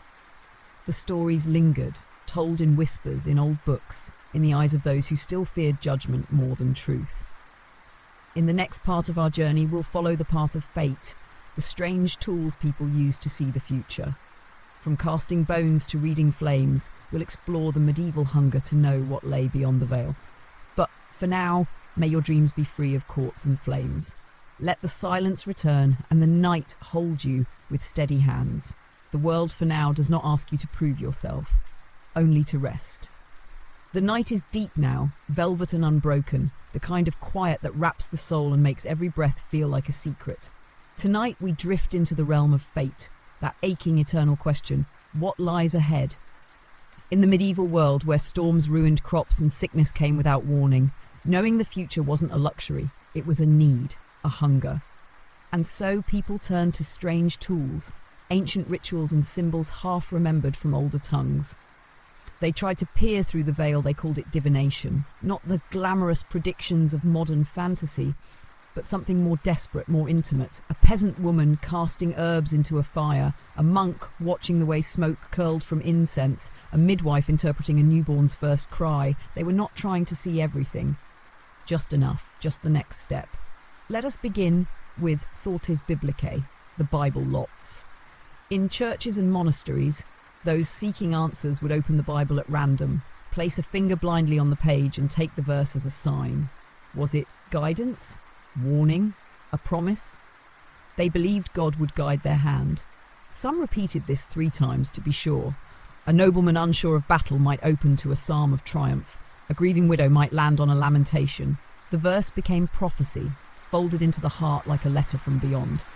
But not all used scripture. In the dim corners of homes, women cast bones, often sheep knuckles or chicken, across dirt floors. The shapes they made, the way they fell, the distance between them told a story. Sometimes this practice was whispered down through generations. Other times it was improvised. The bones became familiar, trusted like old friends. They were called astragalomancy. There were other objects too: pebbles, runes, wax, bread. One of the oldest practices involved molten lead, molybdomancy. A piece of lead would be heated until it ran like water. Then it was poured into a bowl of cold water, where it hardened instantly into strange shapes. These forms were interpreted. A bird meant travel, a ring meant marriage, a sword meant conflict. This was often done at the turning of the year, especially on New Year's Eve when the future felt close enough to touch. In kitchens, women read bread, not baked, but broken. A warm loaf torn by hand was studied for texture. Holes, bubble, soft centre meant ease in the year ahead. A dark crust foretold obstacles. If it split unevenly, a difficult birth. If a loaf cracked loudly, unexpected guests. Then there was pyromancy, the reading of fire. A candle's flame, if it danced without wind, meant excitement. If it burned blue, a warning. If it flickered low and stubborn, something hidden was at work. At harvest festivals and solstices, great bonfires were lit. People watched the way they caught. If a flame rose quickly and bright, the season ahead would be prosperous. If the fire struggled or died early, hardship was coming. In the fields, omens were everywhere. A double rainbow, a crow flying against the wind, a hare crossing a ploughed path. These were not just observations, they were messages, each one carrying a ripple of unease or comfort. Farmers watched the sky as one might study a sacred text. A red sunrise meant blood. A sudden stillness before rain meant change. Even the body spoke if you listened. A twitch in the left eye meant betrayal. A shiver without cold, someone had spoken your name in secret. An itch in the palm meant money. A dropped knife foretold an argument. A sneeze on the first bite of bread, a sign not to continue the meal. Dreams, too, were maps of the future. But in a world where sleep itself was vulnerable to spirits, dreams had to be interpreted carefully. There were old books hidden in monastic libraries filled with pages of symbols. To dream of teeth falling out meant a death in the family. A river meant journey. A wedding, paradoxically, could mean sorrow. And to dream of flying, so often a symbol of hope, could be read as a coming fall. Some believed in augury, the study of birds. This was most common among scholars and nobles. The flight of birds was divine choreography. If a flock veered left, avoid travel. If they circled, news was coming. If a lone bird landed near you and didn't flee, someone watched you from afar. And in towns there were those to chiromancy, palm reading. Though condemned by the church, it persisted. The lines of the hand, lifeline, heartline, fate line, were seen as scripts written before birth. Itinerant readers would stop in villages, offering to read the palms of curious maidens or anxious mothers. Some gave simple comfort. Others saw too much. But not all divination was so formal. There were signs. Casual, everyday things that made people stop and stare. A candle that refused to light. Milk that soured too quickly. A mirror that cracked on its own. A name spoken aloud just before a knock at the door. These were the thin places, moments when the future brushed its fingers against the present. The church, of course, warned against much of this. It called many forms of divination heresy or witchcraft. But the hunger to know persisted. People wanted reassurance, a glimpse, a clue, just something to hold on to. And sometimes they found it. Sometimes the bones were right. The bread cracked true. The birds flew straight. And when they didn't, people found meaning anyway. Because that's what humans do. We shape chaos into stories, into omens, into hope. In the next part of our journey, we will return to the hearth where love and fear coexisted and explore the strange, superstitious world of medieval romance. You'll hear of love potions, cursed weddings, and the quiet terror of desire. But for now, let no omens stir in your dreams. Let the fire burn low, the bread stay warm, and the future remain wrapped gently in the dark. Let sleep be your only prophecy tonight. The night holds close now, thick as velvet, soft as breath, and still as longing. This is the hour when hearts remember and memories stir like dust in an empty room. Tonight we step quietly into a realm as old and aching as time itself. love. But in the medieval world, love was not all sonnets and sighs. It was tangled in fear, steeped superstition, and weighed down by things that could not be spoken aloud. A glance could spark suspicion, a touch could invite judgment, and desire could be dangerous. Let us begin in the village square, beneath the grey stone of a church tower, where a young woman slips something into the cup of a man she loves. He doesn't see it. A sprig of rosemary soaked in her own tears, wrapped in a scrap of cloth. It's not poison, it's not magic, but it's more than mere hope. It's a love charm. Love charms in the medieval age were common and deeply feared. They weren't always physical objects. Sometimes they were spells. Short phrases whispered 3 times before dawn. Sometimes they were actions, walking backward around a tree under a full moon, or burning a ribbon once held by the beloved. Other times, they were potions. Love potions were made from strange ingredients. Crushed rose petals mixed with honey and a drop of blood, a broth steeped with herbs like vervain, yarrow, or wild thyme. In more dangerous forms, they included more alarming things. Fingernail clippings, hair, or bodily fluids. These were brewed in secrecy, given in wine or broth, and prayed over, and they weren't always used for love returned. Some were desperate efforts to bend another's will, others a final act before giving up. A few were even used to drive love away. A woman afraid of her own feelings might drink a potion meant to cool the heart. A man fearing temptation might wear a charm of stone and salt. Courtship itself had rituals. Superstitions, rules not written but deeply felt. To drop a glove at a lover's feet was a subtle invitation. To return it or pick it up was a response. To gift a belt or a girdle was to bind hearts together. To accept it was to accept more than affection, it was a pledge. But weddings were soaked in superstition. Everything mattered. The day chosen, the time of day, the direction the bride stepped into the church. Marrying during a waxing moon was best. Marrying in May, however, especially in the early part of the month, was unlucky. Marry in May and rue the day, they said. The bride's path to the altar had to be protected.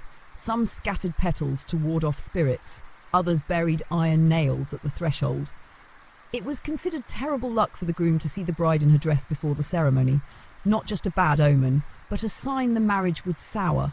The veil was not just beauty, it was armour. A shield against the evil eye, against jealous hearts, against spirits who might be drawn to the joy of the living. Some brides wore small amulets hidden in their gowns, bits of bone, drops of wax from a holy candle, a coin blessed by a priest. Others carried sprigs of rue or lavender, herbs that warded off envy and deceit. And the wedding bed? It too was guarded. Before the couple lay together, some families would sprinkle salt beneath the sheets or hang rosemary above the headboard. In some homes, the oldest woman in the family would circle the bed 3 times while murmuring blessings under her breath. Love was a fragile thing, and so it was watched, protected, sometimes feared. Even simple acts held weight. A gift given and then returned was a broken spell. A letter burned before it was read meant that the sender would never love again. To dream of your beloved with their back turned meant betrayal. To see your own reflection in their eyes during a kiss, a sign that the love was true. But sometimes love turned dark. Stories were told of lovers who grew too jealous, who used curses to bind their beloved. A woman whose husband strayed might collect the dirt from his footprints, mix it with ash and burn it on the hearth. This, it was said, would keep him from wandering. A man who feared losing his betrothed might tie a red ribbon around her name written in charcoal, seal it with wax and bury it beneath her window. As long as it remained there, she would not forget him. In rare, desperate cases, lovers turned to the dead. In some villages, it was believed that love unfulfilled in life could be claimed in death. A lock of hair buried with a lover could bind their souls. A candle lit every night on the anniversary of a kiss might call a ghost to visit. And sometimes people answered knocks that came just before dawn, with no one at the door. Desire in all its forms was suspect. Women who loved too freely were called witches. Men who strayed were warned of curses. Even the act of longing itself, unspoken, unfulfilled, was seen as powerful. To think too hard of someone while they slept was said to stir their dreams. To say a name too often could call it into fate. And yet, people still fell in love. They met in marketplaces, behind barns, beneath trees with bark carved in initials. They risked punishment, exile, heartbreak. They whispered at windows, they left tokens, they prayed. Because even in a world of fear, love endured. It always does. In the next part of our journey, we'll step away from the warmth of the heart and into the chill of plague and disease, and the strange superstitions that shaped survival when death swept the land. But for now, let your breath slow, let memory soften. May no dreams disturb the peace of your heart tonight, and may the love you carry, spoken or secret, keep you warm. The hush of the night lies heavier now, as if even the stars have dimmed in memory of something once feared above all else. It was not a monster, nor a war, nor even the wrath of kings. It was something invisible, silent, merciless. Tonight we walk the crooked path of plague. In the medieval world, illness was not merely physical. It was spiritual, moral, cosmic. And when plague arrived, sudden, swift and brutal, it tore through every layer of life. The earth itself seemed to cry out, and in its wake superstition spread faster than the disease. The Black Death. It began like a whisper, a fever, a cough, a swelling beneath the skin, dark, painful, unnatural. Then came the rashes, the vomit, the blackened fingertips. And the death, swift, relentless. Entire villages vanished in days. Cities became graveyards. No one understood why, and so they guessed. Some said it was punishment, for sin, for vanity, for pride. Others said it came on the wind, a poisoned breeze carried from distant lands. A comet had been seen the year before, bright and strange in the sky. Surely that was the sign. Others blamed the alignment of stars, Saturn in opposition to Mars, Venus hidden behind the moon. Theories spiraled like smoke, and with them, so did superstition. People burned herbs, lavender, rosemary, sage, and stuffed them into beaked masks, worn by physicians who tried, hopelessly, to care for the dying. These masks, now infamous, were not meant to be frightening. They were protection. The herbs were believed to purify the air, to ward off the miasma, the bad humours thought to cause disease. Doors of infected homes were marked with red crosses. The cries from inside were muffled by cloth and fear. No one entered, no one left. Bread was left at thresholds, sometimes soaked in vinegar. Coins dropped into buckets of water so the sick could pay without touching the healthy. But it wasn't enough, and so people turned to stranger means. In some towns, processions of flagellants marched through the streets, men in robes, whipping their own backs bloody with knotted cords. They believed their suffering would atone for the sins of all. The streets ran red behind them. Crowds wept and chanted, and the plague continued. Animals were not spared. Cats were killed in great numbers, seen as cursed, ironically allowing rat populations to thrive. In some villages, toads were caught and strapped to the buboes of the infected, believed to draw the poison out. When the toad died, it had taken the sickness with it. Children sang songs to keep the horror away. Ring around the rosy, a pocket full of posies, ashes, ashes. We all fall down. A rhyme born not just of rhythm, but of death. In the countryside, people fled to the woods, built huts away from others, dug shallow wells and bathed in ash. Some carried amulets, rings made of copper, belts of dried bark, coins etched with symbols. Others painted strange signs above their doors, stars within circles, runes from forgotten alphabets. Gravediggers began to wear charms of lead and pewter. Some buried the dead face down, believing it would confuse the spirit, keep it from rising. Others placed stones in the mouths of the dead, or tied their jaws shut with leather to prevent them from speaking curses in the afterlife. Priests moved from house to house with trembling hands, giving last rites through cracked windows. Holy water became precious. Churches rang their bells, not in celebration, but in mourning, a slow, relentless toll that marked the hours of loss. And through it all, silence crept in, the kind of silence only death brings. Superstition filled the gaps. If a bird flew through a window, someone in the house would die. If your dog howled 3 times in a row at night, death was near. To see a black butterfly meant your soul had been marked. To sneeze without blessing, a grave risk. And so God bless you became not just kindness but protection. Midwives stopped attending births in certain months, believed to be cursed by the deaths that surrounded them. Babies born during plague years were marked, sometimes literally, with strange moles or odd-coloured eyes. Some were said to carry gifts, others burdens. People prayed to strange saints. Saint Sebastian, pierced with arrows, became a popular protector against the plague. Arrows, like disease, struck suddenly. Saint Roch, who had survived a plague himself, was often called upon. His image was worn on pendants, painted on doors, buried in fields. And then there were those who turned to darker things. They sought witches, blamed neighbours, accused healers. In some places, scapegoats were killed, burned or drowned to cleanse the town. Their deaths, it was believed, might stop the sickness from spreading. They never did. But belief is a stubborn thing, and so life continued. Eventually, the wave passed, slowly, painfully. The bells rang less often. Smoke no longer rose from mass graves. Laughter returned, cautiously, but no one forgot. And the superstitions, those fragile, fearful rituals, remained. People still carried posies in their pockets, still left bread at graves, still whispered prayers over their water, because even when the plague was gone, the fear remained like a shadow, and the memory of how easily the world could unravel stayed with them. In the next part of our journey, we'll step into the quiet, sacred hush of holy days and festivals, where celebration and fear danced side by side, and even joy was shaped by superstition. But for now, breathe deeply. Let no sickness ride the wind. Let the past stay where it is, sealed gently behind the door, and let sleep come, clean and soft like the first breath after a storm. The night has become serene again, as if the darkness itself exhales. After so much sorrow, there is a flicker of something lighter, not joy exactly, but celebration. Tonight, we step into the strange and flickering world of medieval holy days and festivals, where laughter was tinged with caution and merriment walked hand in hand with superstition. In the medieval calendar, the year was shaped not by numbers, but by rhythms, by feast days and fasts, saints' vigils, harvest festivals, and sacred seasons. Life moved to the pulse of these moments. Each one brought rituals, colour, food, fire, and the unseen. Let us begin with Candlemas.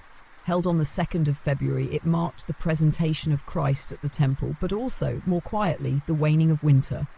Candles were blessed in churches, then taken home and burned to protect households from storms, sickness, and sudden death. But these candles had to be treated with care. If the flame sputtered or went out on its own, it was a sign. A bad one. Some believed it foretold death in the family before year's end. Others watched the wax. If it dripped toward the north, illness would come. If it curled to the east, a child would be born. Then came Shrove Tuesday, the last day before Lent, when pancakes were made and sins confessed. People rang bells not just to call others to church, but to scare away evil lingering at the edges of celebration. Pancake races were run. Some said to show the devil he no longer had power in the home. Others simply ran to outpace their bad habits. And Lent. Oh, Lent was solemn. A time of fasting, yes, but also of superstition. It was said that animals slaughtered during Lent would not spoil, even without salt. Dreams during Lent were thought to be clearer, closer to divine truth. And the act of giving up something, be it butter, meat, or laughter itself, was not just sacrifice, it was protection. A ward against pride, gluttony, and the unseen forces that watched for weakness. But when Easter arrived, it burst open like a blossom in frost. Bells rang in every village. People painted eggs, symbols of life and rebirth. But the first egg laid on Easter morning, that one was special. Some buried it beneath the threshold to keep peace in the home. Others broke it and scattered the shell in the fields to bless the crops. Whitsun, Midsummer, All Hallows, each came with its own rites. Midsummer in particular was thick with old magic. Fires were lit on hilltops. Couples leapt through the flames to bind their love. Herbs gathered on Midsummer's Eve, especially St. John's wort, vervain and mugwort, were believed to hold 10 times their usual strength. Girls would place 9 different flowers under their pillows and dream of their future husband. But only if they spoke not a word the entire day. The night before Midsummer, animals were watched closely. If cows lay down all at once, a storm was coming. If horses neighed at midnight, witches were near. Even the bees were believed to buzz in strange patterns under the midsummer moon. Lammas, the first harvest festival in August, was marked with bread baked from new wheat. A single loaf was offered to the church, another to the fields. Some women kept a piece of lammas bread in their apron pockets for months. Protection against hunger, both physical and spiritual. But no festival was more haunted by superstition than All Hallows Eve, what we now call Halloween. The veil, they said, grew thin. Spirits wandered, not just evil ones, though those were feared, but the kindly dead as well. Families left food on the doorstep for lost souls. Candles were placed in windows to guide them home. Children wore masks not for mischief, but to confuse spirits who might want to take them. If a ghost came calling, it wouldn't know whose child it was. And yet, it wasn't all darkness. In the warmth of Yule, the winter solstice, and later Christmas, people lit candles against the long night. They brought greenery indoors, holly, ivy, and mistletoe. These weren't decorations, they were charms. Holly kept out witches, ivy protected women in childbirth. Mistletoe, harvested from an oak with a golden sickle, was sacred, a gift from the gods before the old gods fell silent. Wassailing was not just singing, it was a ritual to bless the orchards. People would gather, drink warm cider, and sing to the trees. Bread soaked in ale was placed in the branches, offerings to the spirit of the apple grove. They hoped it would bring a bountiful harvest. They feared what would happen if they failed to sing. Even the 12 days of Christmas held omens. Each day represented a month of the year to come. If it snowed on the third day, March would be cold. If the candle burned low on the 6th, June would bring rain. On 12th night, animals were believed to speak if you dared to listen. To hear a cow speak was a blessing. To hear a pig, a curse. And through all of this, the food, the fire, the song, people believed they were balancing unseen forces, inviting the good, driving out the bad, honouring the old, even as they clung to the new, because joy, in a world of sorrow, had to be defended. Laughter was never just laughter. It was defiance. Celebration was not excess. It was survival.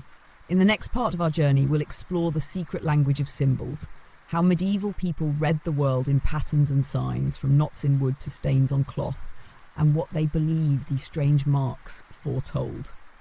But for now, let the bells fade, let the candles flicker low.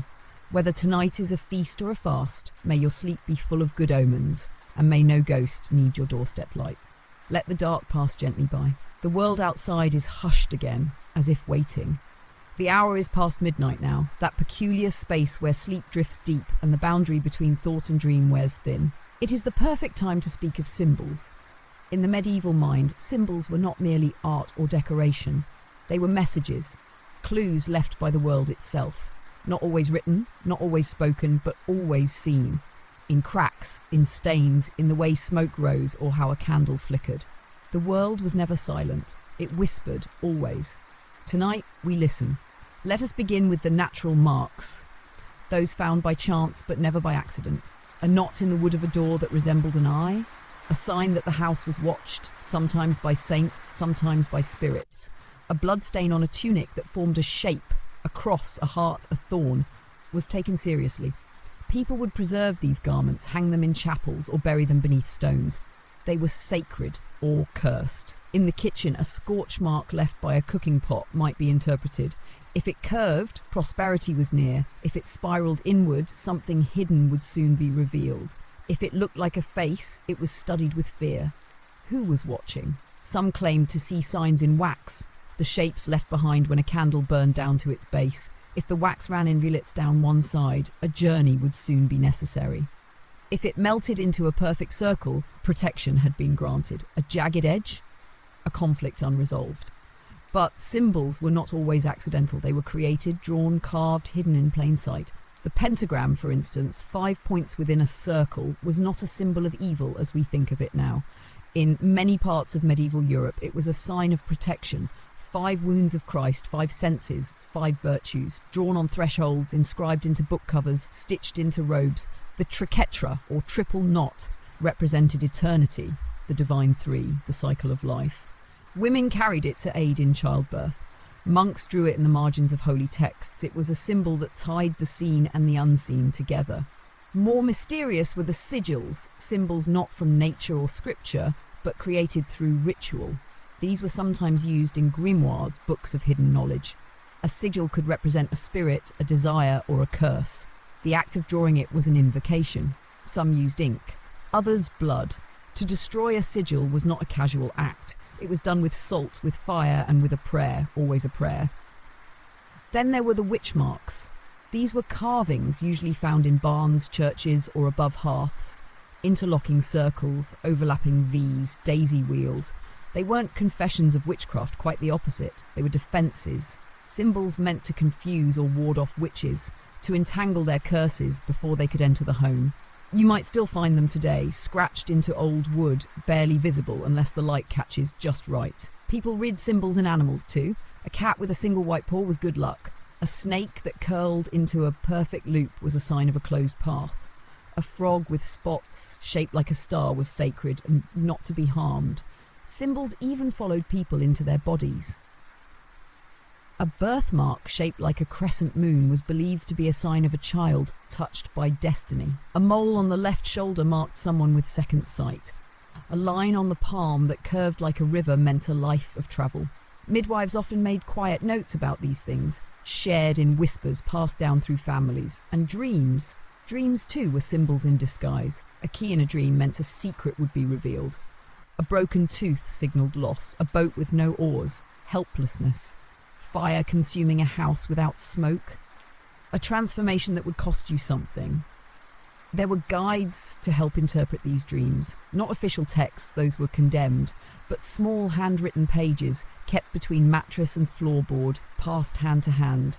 People sought meaning wherever they could find it. A crow's feather found on a windowsill. A face glimpsed in the surface of a stream. A knot in a child's hair that couldn't be combed out. These were signs. Not always understood, but never ignored. And in churches, even there, symbols bloomed like ivy in the stone. The green man carved with leaves for a beard, the lamb with a cross, the dragon beneath the saint's foot. These were not just stories, they were warnings, reminders, hidden truths for those who knew how to look. The rose window, round and blooming with coloured light, was not just beautiful, it represented divine order, the wheel of heaven, a glimpse into something perfect. And when sunlight passed through it just so, casting red and blue and gold onto the stone floor, people fell silent. Because in that moment the symbol had become real. But symbols could also haunt. A pattern repeated too often in dreams, in nature, in conversation, was feared. 3 crows in 3 days. A name spoken 3 times in one morning. A candle that refused to stay lit, 3 times extinguished. The number 3 was powerful, holy, but dangerous when twisted. Some believed that if you saw the same symbol 3 times in a week, whether carved, drawn, or dreamed, it meant something was coming, something you could not stop. And so people learned to read the world like a book written in strange letters. Every corner, every crease, a potential message. Because when the world is uncertain, when life is short and death is close, even the smallest signs become sacred. In the next part of our journey, we will explore the sea and the strange superstitions of medieval sailors who sailed toward the edge of the world and carried beliefs as heavy as their anchors. But for now, let the signs sleep, let the symbols rest. You need not read them tonight, you need only drift, and let the night carry you gently into its own meaning. The winds are softer now, as if they too have stopped to listen. Tonight we leave the safety of land behind. We step onto the creaking wood of a ship, sails billowing above like ghostly wings, ropes groaning in the hush of a restless tide. The sea, vast, unknowable and feared, is our home for this chapter. To the medieval sailor, the sea was not just water, it was a realm, a living, watching entity with moods and hungers of its own. And those who dared to cross it carried not just rations and rope, but ritual. Superstition was as essential aboard a ship as the mast itself. Let us begin with departure. A ship's maiden voyage was a moment of immense gravity. To sail unblessed was to invite disaster. Before the first step onto the deck, a priest might bless the hull with holy water. In some ports, the ship's bow was touched with bread and salt, a gesture of offering to the spirits of the deep. Some captains refused to sail on certain days. Friday, the day of Christ's crucifixion, was widely avoided. Mondays were unlucky in some traditions too. The best day? Thursday. Tied to Thor, the old god of storms, it was believed to bring strength against the fury of the waves. Names held power on the sea. It was considered bad luck to rename a ship once it had been christened. If a new owner insisted, a complex ritual had to be performed. The names scraped off every plank, every record burned, every trace erased, and the new name whispered, never shouted, on a moonless night. Even the naming of a ship had to be careful. Names that tempted fate, like the Invincible, were avoided by the wisest. Better to choose something humble, sacred, or drawn from the stars. The sea hated pride. Then there were women. Aboard ship, the presence of a woman was a paradox. Some believed it brought misfortune, distracting the crew, angering the sea. Others believed a woman's spirit, carved into the figurehead at the bow, would guide and protect. Many ships bore such carvings, serene faces with eyes open wide, staring into the wind, forever watching. But the sea did not only threaten from above. Beneath the surface, it was teeming, not just with fish, but with legends. The kraken, the sea serpent, meros and selkies, creatures half human, half seal, who could sing men to their doom. There were tales of ghost ships, eternally lost, sailing with no crew, lanterns glowing in the mist. To see one was a death omen. Storms were blamed not on weather, but on wrath. Sometimes divine, sometimes other. To calm the waves, offerings were made. Coins cast into the water, wine poured over the side. Some captains carried relics, bones of saints, splinters of the true cross, wrapped in oilcloth and hidden beneath the helm. Others relied on charms, knots tied in special ways to bind the wind. Sea stones, smooth and round with natural holes, hung from masts to keep lightning away.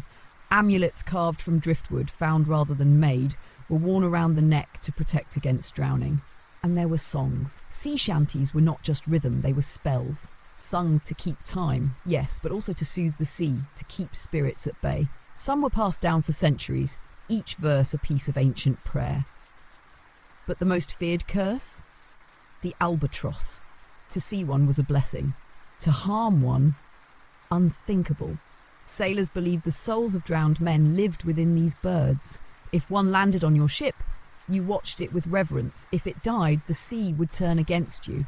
This belief became so strong that some crews would stop working altogether if an albatross was found dead on deck, fearing even the wind would abandon them. Whistling was forbidden. To whistle aboard a ship was said to call up the wind, and not gently. It tempted storms. Some sailors caught whistling were struck, or worse. The only exception, the cook. It was said that if he whistled, he wasn't sneaking food.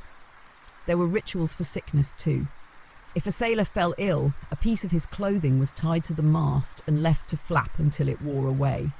If he died, his body was sewn into his own hammock, the final stitch driven through the nose to be certain he was dead, and committed to the sea with a prayer. A cannon might be fired to mark his passage, or a bell rung slowly until the waves swallowed the sound. Superstitions clung to every corner of the vessel. Never kill a seabird, never cut your nails aboard, never look back once you've set sail. The past will follow. Even dreams were heeded. To dream of land while at sea was bad luck. To dream of fire meant treachery. To dream of calm water, an omen that the calm would not last. Despite it all, sailors laughed, sang, fished, lived. Because life on the sea, though haunted by superstition, was also steeped in beauty. The endless sky, the quiet stars, the strange comfort of waves rocking you to sleep. But even then, even in peace, one eye always watched the horizon. Because the sea could turn, and when it did, no charm, no prayer, no knock could stop it. In the next part of our journey, we will walk through the world of the cursed object. Items thought to carry misfortune, madness, or worse. You'll hear of rings, mirrors, books, and tools passed from hand to hand like whispers of doom. But for now, may no storm stir the waters beneath you. Let the tide be still, let the wind be gentle, and may your sleep be as deep and dreamless as the ocean at dawn. The night deepens into its stillest hour, the breathless dark before the first tremor of dawn. This is the hour when forgotten things seem to stir. Tonight we step into the hushed realm of the cursed object. Things touched not by age or use but by fate. Quiet things, ordinary things, and yet somehow wrong. In the medieval imagination, not all evil walked, some evil rested. It slept in wood and stone, in glass and gold, and when touched, held, or worn, it woke. Let us begin with a ring. Not one of grandeur, but of dull silver, worn smooth at the edges. It had no inscription, no gem, no obvious menace. But in the village where it passed hand to hand, it brought a quiet misfortune. Crops failed, children grew pale, one man drowned in a dry well. Another walked into the forest and was never seen again. No one ever confessed to wearing it, but everyone remembered it. And no one would say where it ended up. Rings were often feared. They encircled, they bound. If gifted with ill intent, they could trap the soul or seal a curse like a lid on a box. Some were said to tighten slowly over years until the finger beneath blackened. Others were found buried at crossroads, left behind by those who could no longer bear their weight. Mirrors, too, held their shadows. To break a mirror was to invite 7 years of misfortune. But in the medieval world, the fear went further. A mirror could capture, not just reflect. Some believed that a piece of the soul lived in the glass, that staring too long into your own eyes could pull something through or send something out. In certain households, mirrors were covered when someone died, the fear that the spirit might become trapped within the reflection, or worse, that something else might look back. A mirror left uncovered during a thunderstorm was especially dangerous. Lightning, it was believed, could awaken whatever dwelled behind the surface. Some told tales of glass that cracked during storms, not from heat, but from strain. Books, too, could be cursed. Not just forbidden tomes of dark rituals, but even simple ledgers or handwritten journals. It was said that if ink was mixed with blood, even unknowingly, the words might bind themselves to the reader. Some scribes refused to copy certain symbols, fearing they would echo. Others told of books that could not be burned, or that returned to their shelves no matter where they were taken. One monk in the north kept a book chained to the wall, its pages wrapped in cloth, never opened. He spoke to no one of it, but every year on the same night he sprinkled salt at its base and lit 3 candles. When asked why, he only said, to keep it asleep. Tools could be cursed as well. An axe used in a wrongful death, a hammer stolen from a church, a spindle taken from the home of a dead midwife. These objects were believed to carry memories not just of use but of intent. Some would creak without reason, others would rust overnight. A ploughshare once belonged to a man who betrayed his neighbour, and every field it touched turned to mud. A knife, dull despite constant sharpening, was said to whisper when left beside the hearth. Even clothing was not spared. A shroud stolen from a grave would bring madness if worn. A bride's veil taken by someone envious could carry the weight of her sorrow. In some towns it was believed that to wear another's shoes, especially someone dead, was to walk their final path. Gloves were rarely shared, belts even less so, because anything that touched the body could carry its imprint, its heat, its shadow. And then there were the dolls, not children's toys, but figures made of wax, clay or straw, shaped in human likeness. Some were used in healing rituals, others in curses, but a forgotten doll left behind in an attic or found in a field or buried in a wall was feared, especially if it had pins in it, or hair, or a name scratched beneath its foot. In many homes, finding such an object meant ritual. It was not thrown away. No, it was burned with salt or buried under running water, or wrapped in linen and left at a church altar in the dead of night. Never touched with bare hands, never brought home, and yet sometimes things could not be rid of. A spoon returned to a drawer no matter where it was discarded, a candle that burned too slow, a coin that reappeared in the bottom of a purse, day after day, no matter how many times it was spent. Not all cursed objects caused death or disaster. Some simply made you feel watched. Some made dreams change. Some whispered names that were never yours. There are stories of cursed combs that pulled out more than hair, of lockets that grew colder the longer they were worn, of tapestries that shifted their patterns when no one watched. Some of these tales are exaggerations, others are not. And what made an object cursed? Not always evil, sometimes sorrow, sometimes rage, sometimes simply being there at the wrong moment, absorbing a death, a betrayal, a scream. They did not ask to be what they were, but they were, and so they were hidden, forgotten, feared. In the next part of our journey, we will walk into the secret lives of names, the strange power medieval people believed words held, especially when those words were yours. But for now, close your eyes gently. Let no mirrors reflect in your sleep. Let no trinkets whisper, and let your rest be untouched by memory, yours or anyone else's. The night presses soft and silent now, like a hand resting gently over your thoughts. Darkness folds in close, not menacing, but expectant. For tonight, we speak of something whispered far more often than it was spoken aloud: names. In the medieval world, a name was not just a label. It was a key, a tether, a piece of the soul itself. To speak a name was to summon. To know a name was to hold power over the one it belonged to. Parents chose names with great care, not only to honour saints or kin, but to protect, because the right name could invite blessings, the wrong one could invite ruin. It was common, especially in rural places, for a child to be given a second secret name, a name known only to the mother or perhaps to the midwife. This hidden name was a safeguard. If illness came or a curse was suspected, it was believed that dark forces would call for the child by name. And if they used the wrong one, the child would be spared. Some families went further, using decoy names when death hovered nearby. If several children in a family had died in infancy, the next might be called Change, or No One, or even Stone. These weren't meant to be cruel. They were camouflage, to trick death into thinking the child was not a soul worth taking. The naming of a child wasn't official until baptism, but even that ceremony held superstitions. If the priest mispronounced the name, it was a bad omen. If the candle flickered during the naming, the child would grow weak in spirit. If another baby cried during the rite, it was said one of them would not live past 7. And so names were guarded. In some places, it was considered rude, even dangerous, to ask someone their name directly. People might offer a title instead, or a nickname, or a patronymic. A man might be John's son, or the Thatcher's boy for years before his given name was spoken aloud. To carve your full name into wood was prideful. To sign it in blood was something else entirely. But names were not only for the living. The dead, too, carried names. And to speak them too often or too loudly was to risk calling them back. Widows often referred to lost husbands with phrases like "he who went before." Graves were marked with initials or symbols, a lamb, a cross, a sheaf of wheat, anything but the full name, which might be used by something else.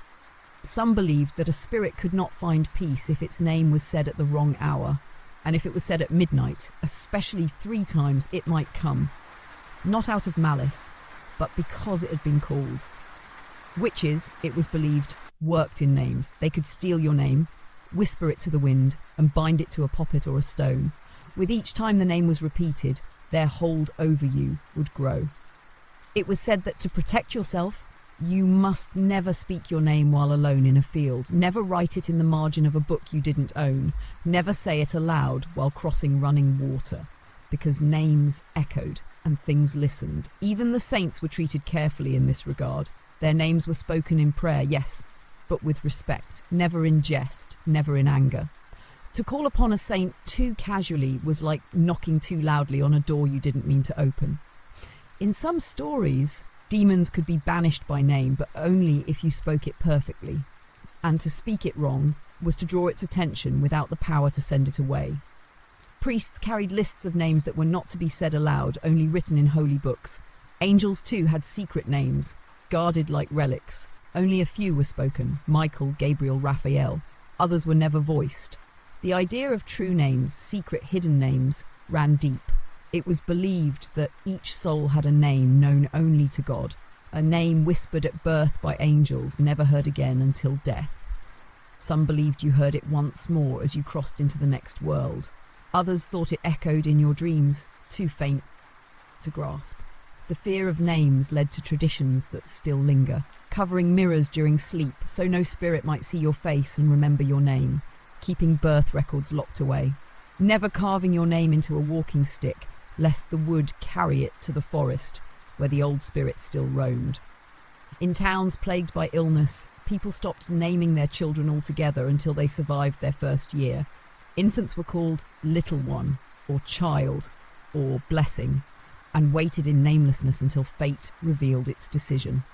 Some monks took new names upon entering a monastery, shedding their old selves. Some soldiers carved false names into their shields, believing they could trick death on the battlefield, and some, in fear or shame or devotion, buried their names entirely, left no record, became stories instead of people. Because to lose your name was to vanish, but to have it known, truly known, was vulnerability of the deepest kind.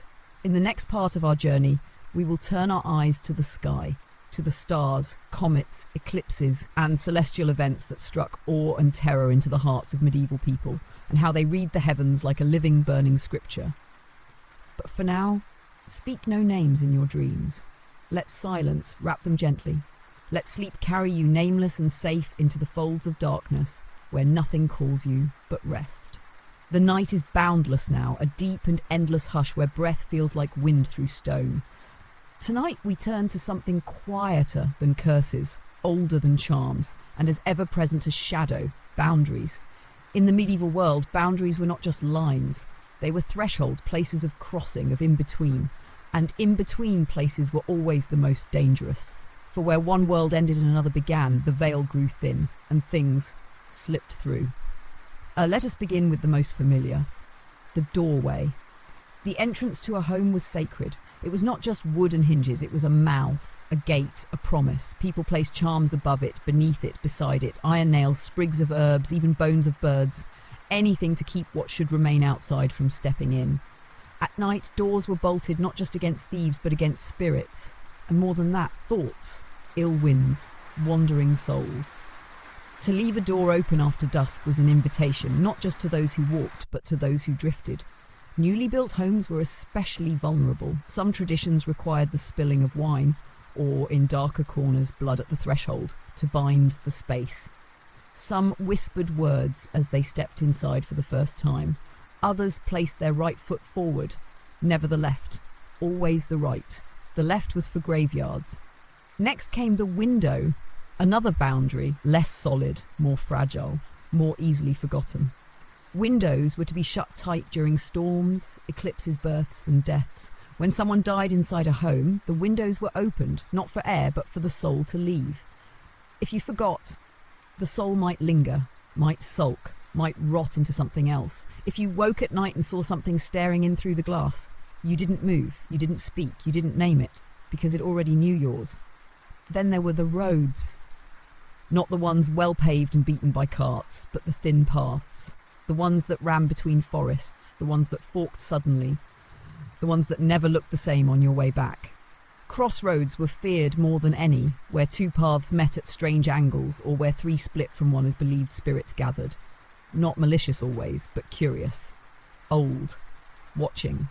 Witches were said to bury things there, charms, poppets, bones. Some said you could summon a spirit at a crossroads if you stood there at midnight, called its name 3 times, and left an offering. But the stories rarely said what happened next. Graves were often placed at crossroads not to honour the dead, but to confuse them, to trap them in between. Suicides, criminals, those unfit for holy ground were sometimes buried there beneath stones. Their souls, the people hoped, would be too lost to return. Then we come to the hearth, the line between home and flame. Fire was sacred. It cooked, warmed, blessed. But it was also alive. People believed it listened, that it remembered. To spit into a hearth was forbidden. To step across it without prayer was dangerous. And to let the fire die, that was the worst of all. On certain nights, particularly solstices or saint days, the hearth was tended with special care. Ashes arranged in patterns, embers watched. It was said that if the fire crackled just so, something was near. And if the flame bent toward the door, someone was coming. But perhaps the strangest boundary of all was the threshold of sleep. That moment when you drift, not quite waking, not quite dreaming. In that space, people said the spirit could wander. Children were taught not to speak their wishes as they fell asleep. Lovers were told to bind hair together with ribbon so their dreams would not drift apart. Those who died in sleep were said to have crossed the wrong threshold and been unable to return. Some believed that to dream of a door meant a message was coming. To dream of crossing water meant you had been somewhere you shouldn't. To dream of knocking meant something was waiting on the other side. And all this rested on the understanding that between places, between known and unknown, sacred and wild, breath and silence, were never empty. They were inhabited. Boundary stones, carved and uncarved, marked the edges of towns. To move them was not only a crime, but a sin. The land would not recognise you. You would be walking in a space without name, without patron. Some said a man who built his house past the boundary line heard voices at night, calling, bargaining, laughing. There were fields that ended too suddenly, their edges sharp like cut cloth. It was best not to plant near them. The crops withered, the milk soured. Children spoke in their sleep and forgot their own names come morning. The sea, too, was a boundary. not just of land but of world. Those who sailed too far sometimes returned altered, quiet, afraid of trees, afraid of mirrors, afraid of water. And what protected these thresholds? Words, not many, not loud, simple ones repeated. Stay outside. Be still. I see you. A nail in the doorframe, a broom turned bristles up, a stone placed on the windowsill, smooth and cold. These weren't just habits, they were barriers. Because once the boundary was crossed, once the wrong thing came in, it didn't always leave. In the next part of our journey, we will step into the realm of music and sound, how medieval people believed certain notes could charm, curse, and even call forth things best left sleeping. But for now, let the boundaries hold. Let no door open. Let no footstep cross the line. You are safe within, and the night for now stays where it belongs. The stars tonight glimmer like tiny embers across the black cloth of sky, ancient and watching. There is something in their stillness, something that draws the eyes upward and the soul with it. For as long as there have been eyes, there have been people watching the stars. And in the medieval world, those stars were not distant suns, they were signs. Tonight we gaze skyward. To medieval people, the heavens were not empty. They were a book, a language, a clockwork wheel of divine intention spinning slowly overhead, and every flicker of light, every darkening of the moon, every blazing streak of fire across the night sky meant something. Let us begin with the comet. Few things struck as much fear into the hearts of medieval people as the sudden appearance of a comet, that ghostly streak trailing fire and silence across the sky. No warning, no explanation, just there. A sword in the heavens. Comets were omens of change. Almost always dark change. The death of a king, the coming of war, the arrival of plague. When Halley's comet passed over Europe in 1066, it was said that wolves howled in the forests and pregnant women miscarried in their beds. The Norman conquest followed soon after. People remembered the sky's warning. Chronicles from across Europe recorded comets not with awe but with dread. A terrible light burned through the sky, one monk wrote, and we knew the Lord had turned his face. Even eclipses, when the moon devoured the sun, sent people into panic. Birds fell silent, livestock cowered, the sky turned wrong. In some villages, church bells rang to ward off the darkness. People beat on pots and pans, shouting to scare away the dragon they believed was consuming the sun.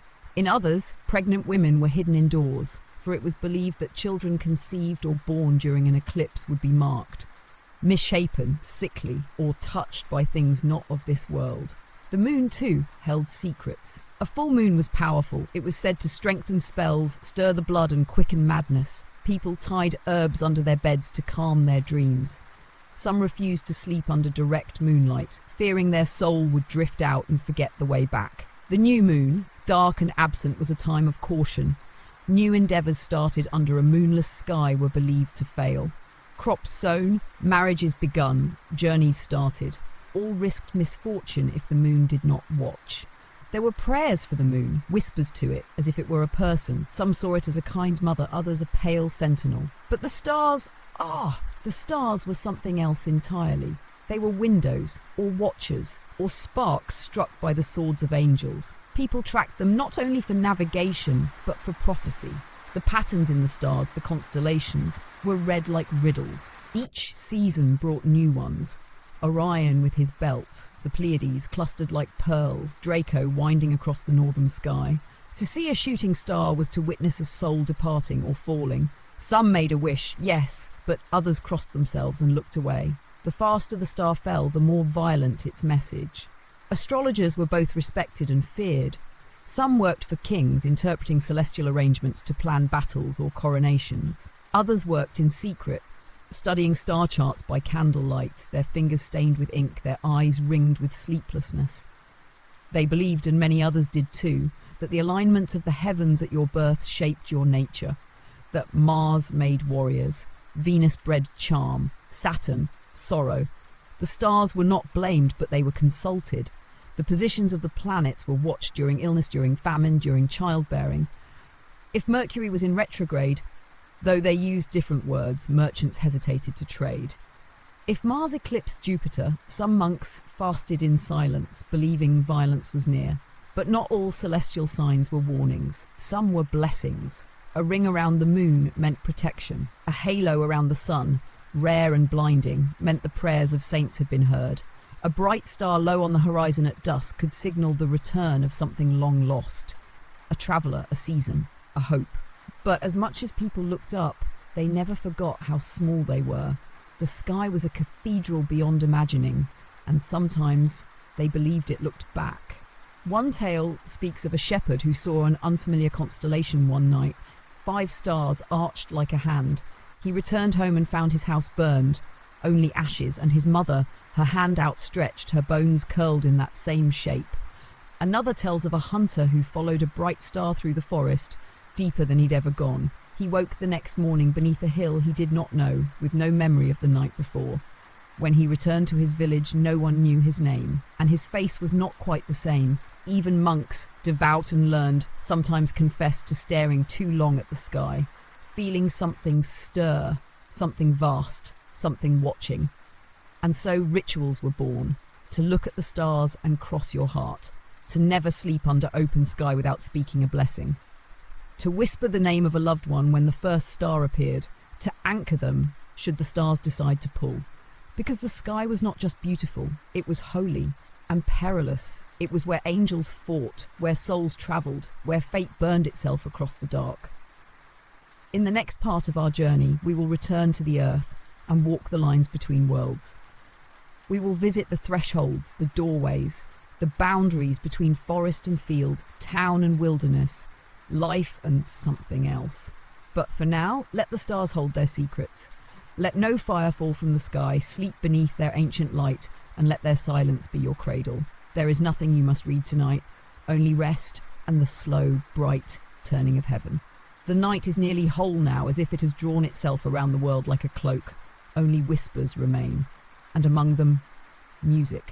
Tonight we turn our ear to the strange powers of sound, how melody and rhythm, chant and hum were believed to open doors, mend wounds, summon spirits, or unmake the world. In the medieval imagination, sound was not just heard, it was felt, a force that stirred the unseen, a language older than words, and in its most concentrated form, in music, it was capable of almost anything. Let us begin in a church. Stone walls rise high, their arches echoing. A single monk sings plain chant, his voice soft and steady. Latin syllables drift like incense, and the space hums. The chant isn't just prayer, it is structure, protection, order. Many believed the correct intonation of sacred words could hold evil at bay, like a line drawn in sound. Monastic choirs followed strict rules of pitch and rhythm, not only for beauty, but because they believed heaven itself had its own music, the musica mundana, the music of the spheres. The stars turned, the planets circled, and all of it sang in tones too perfect for human ears. Every chant below was a reflection, an attempt to echo the divine.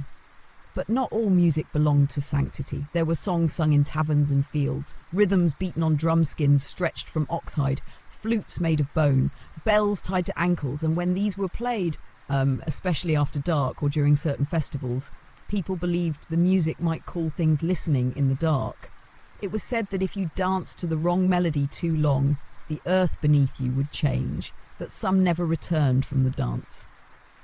Stories spoke of fiddlers in the woods whose music made your feet move on their own, who led whole villages into the forest, only to vanish by dawn. The dance never stopped. The laughter never ended. And when the music faded, the clearing was empty. One legend tells of a piper who played beneath a bridge at night, and all the mice in the town gathered around him. But he didn't stop, and when the town slept, the children followed too.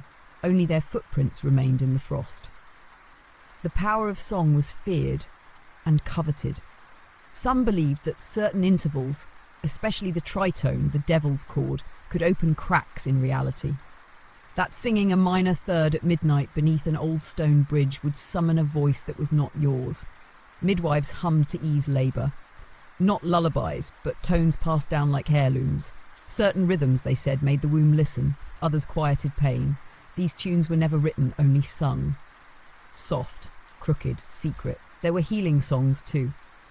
In parts of the north, it was believed that a wound bound with linen while a certain chant was sung would not fester.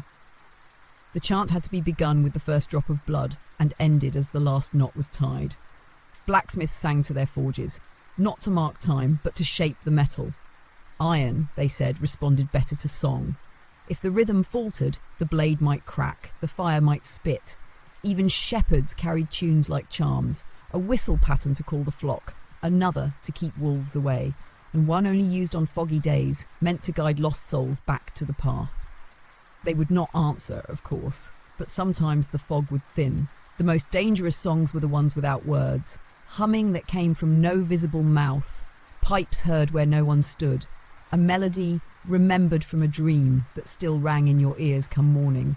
It was said that some tunes were not meant to be learned, that they existed outside memory, that to repeat them was to invite something to listen, and sometimes to join.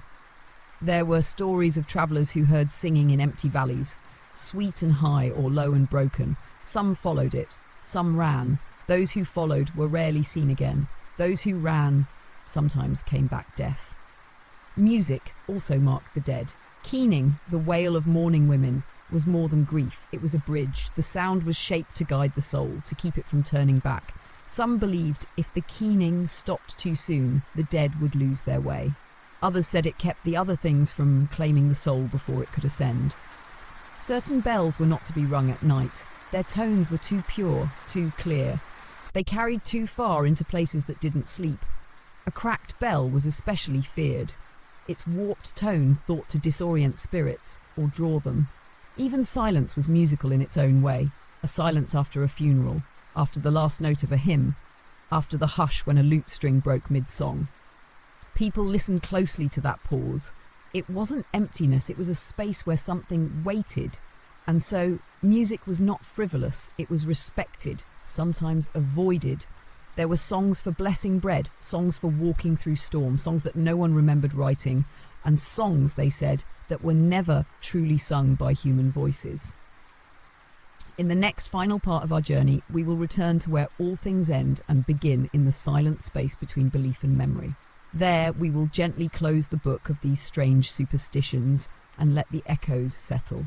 But for now, hush, let the song drift. Let no melody follow you into sleep unless you invite it, and may your dreams be quiet and whole.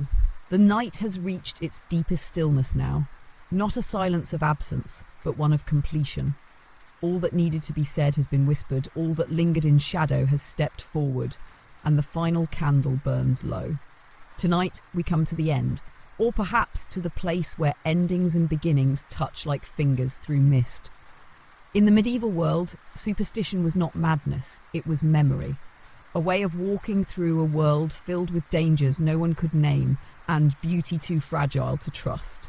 These beliefs, strange, haunted, tender, were how people survived. They lived inside stories. Every charm, every whispered warning, every ritual passed from hand to hand.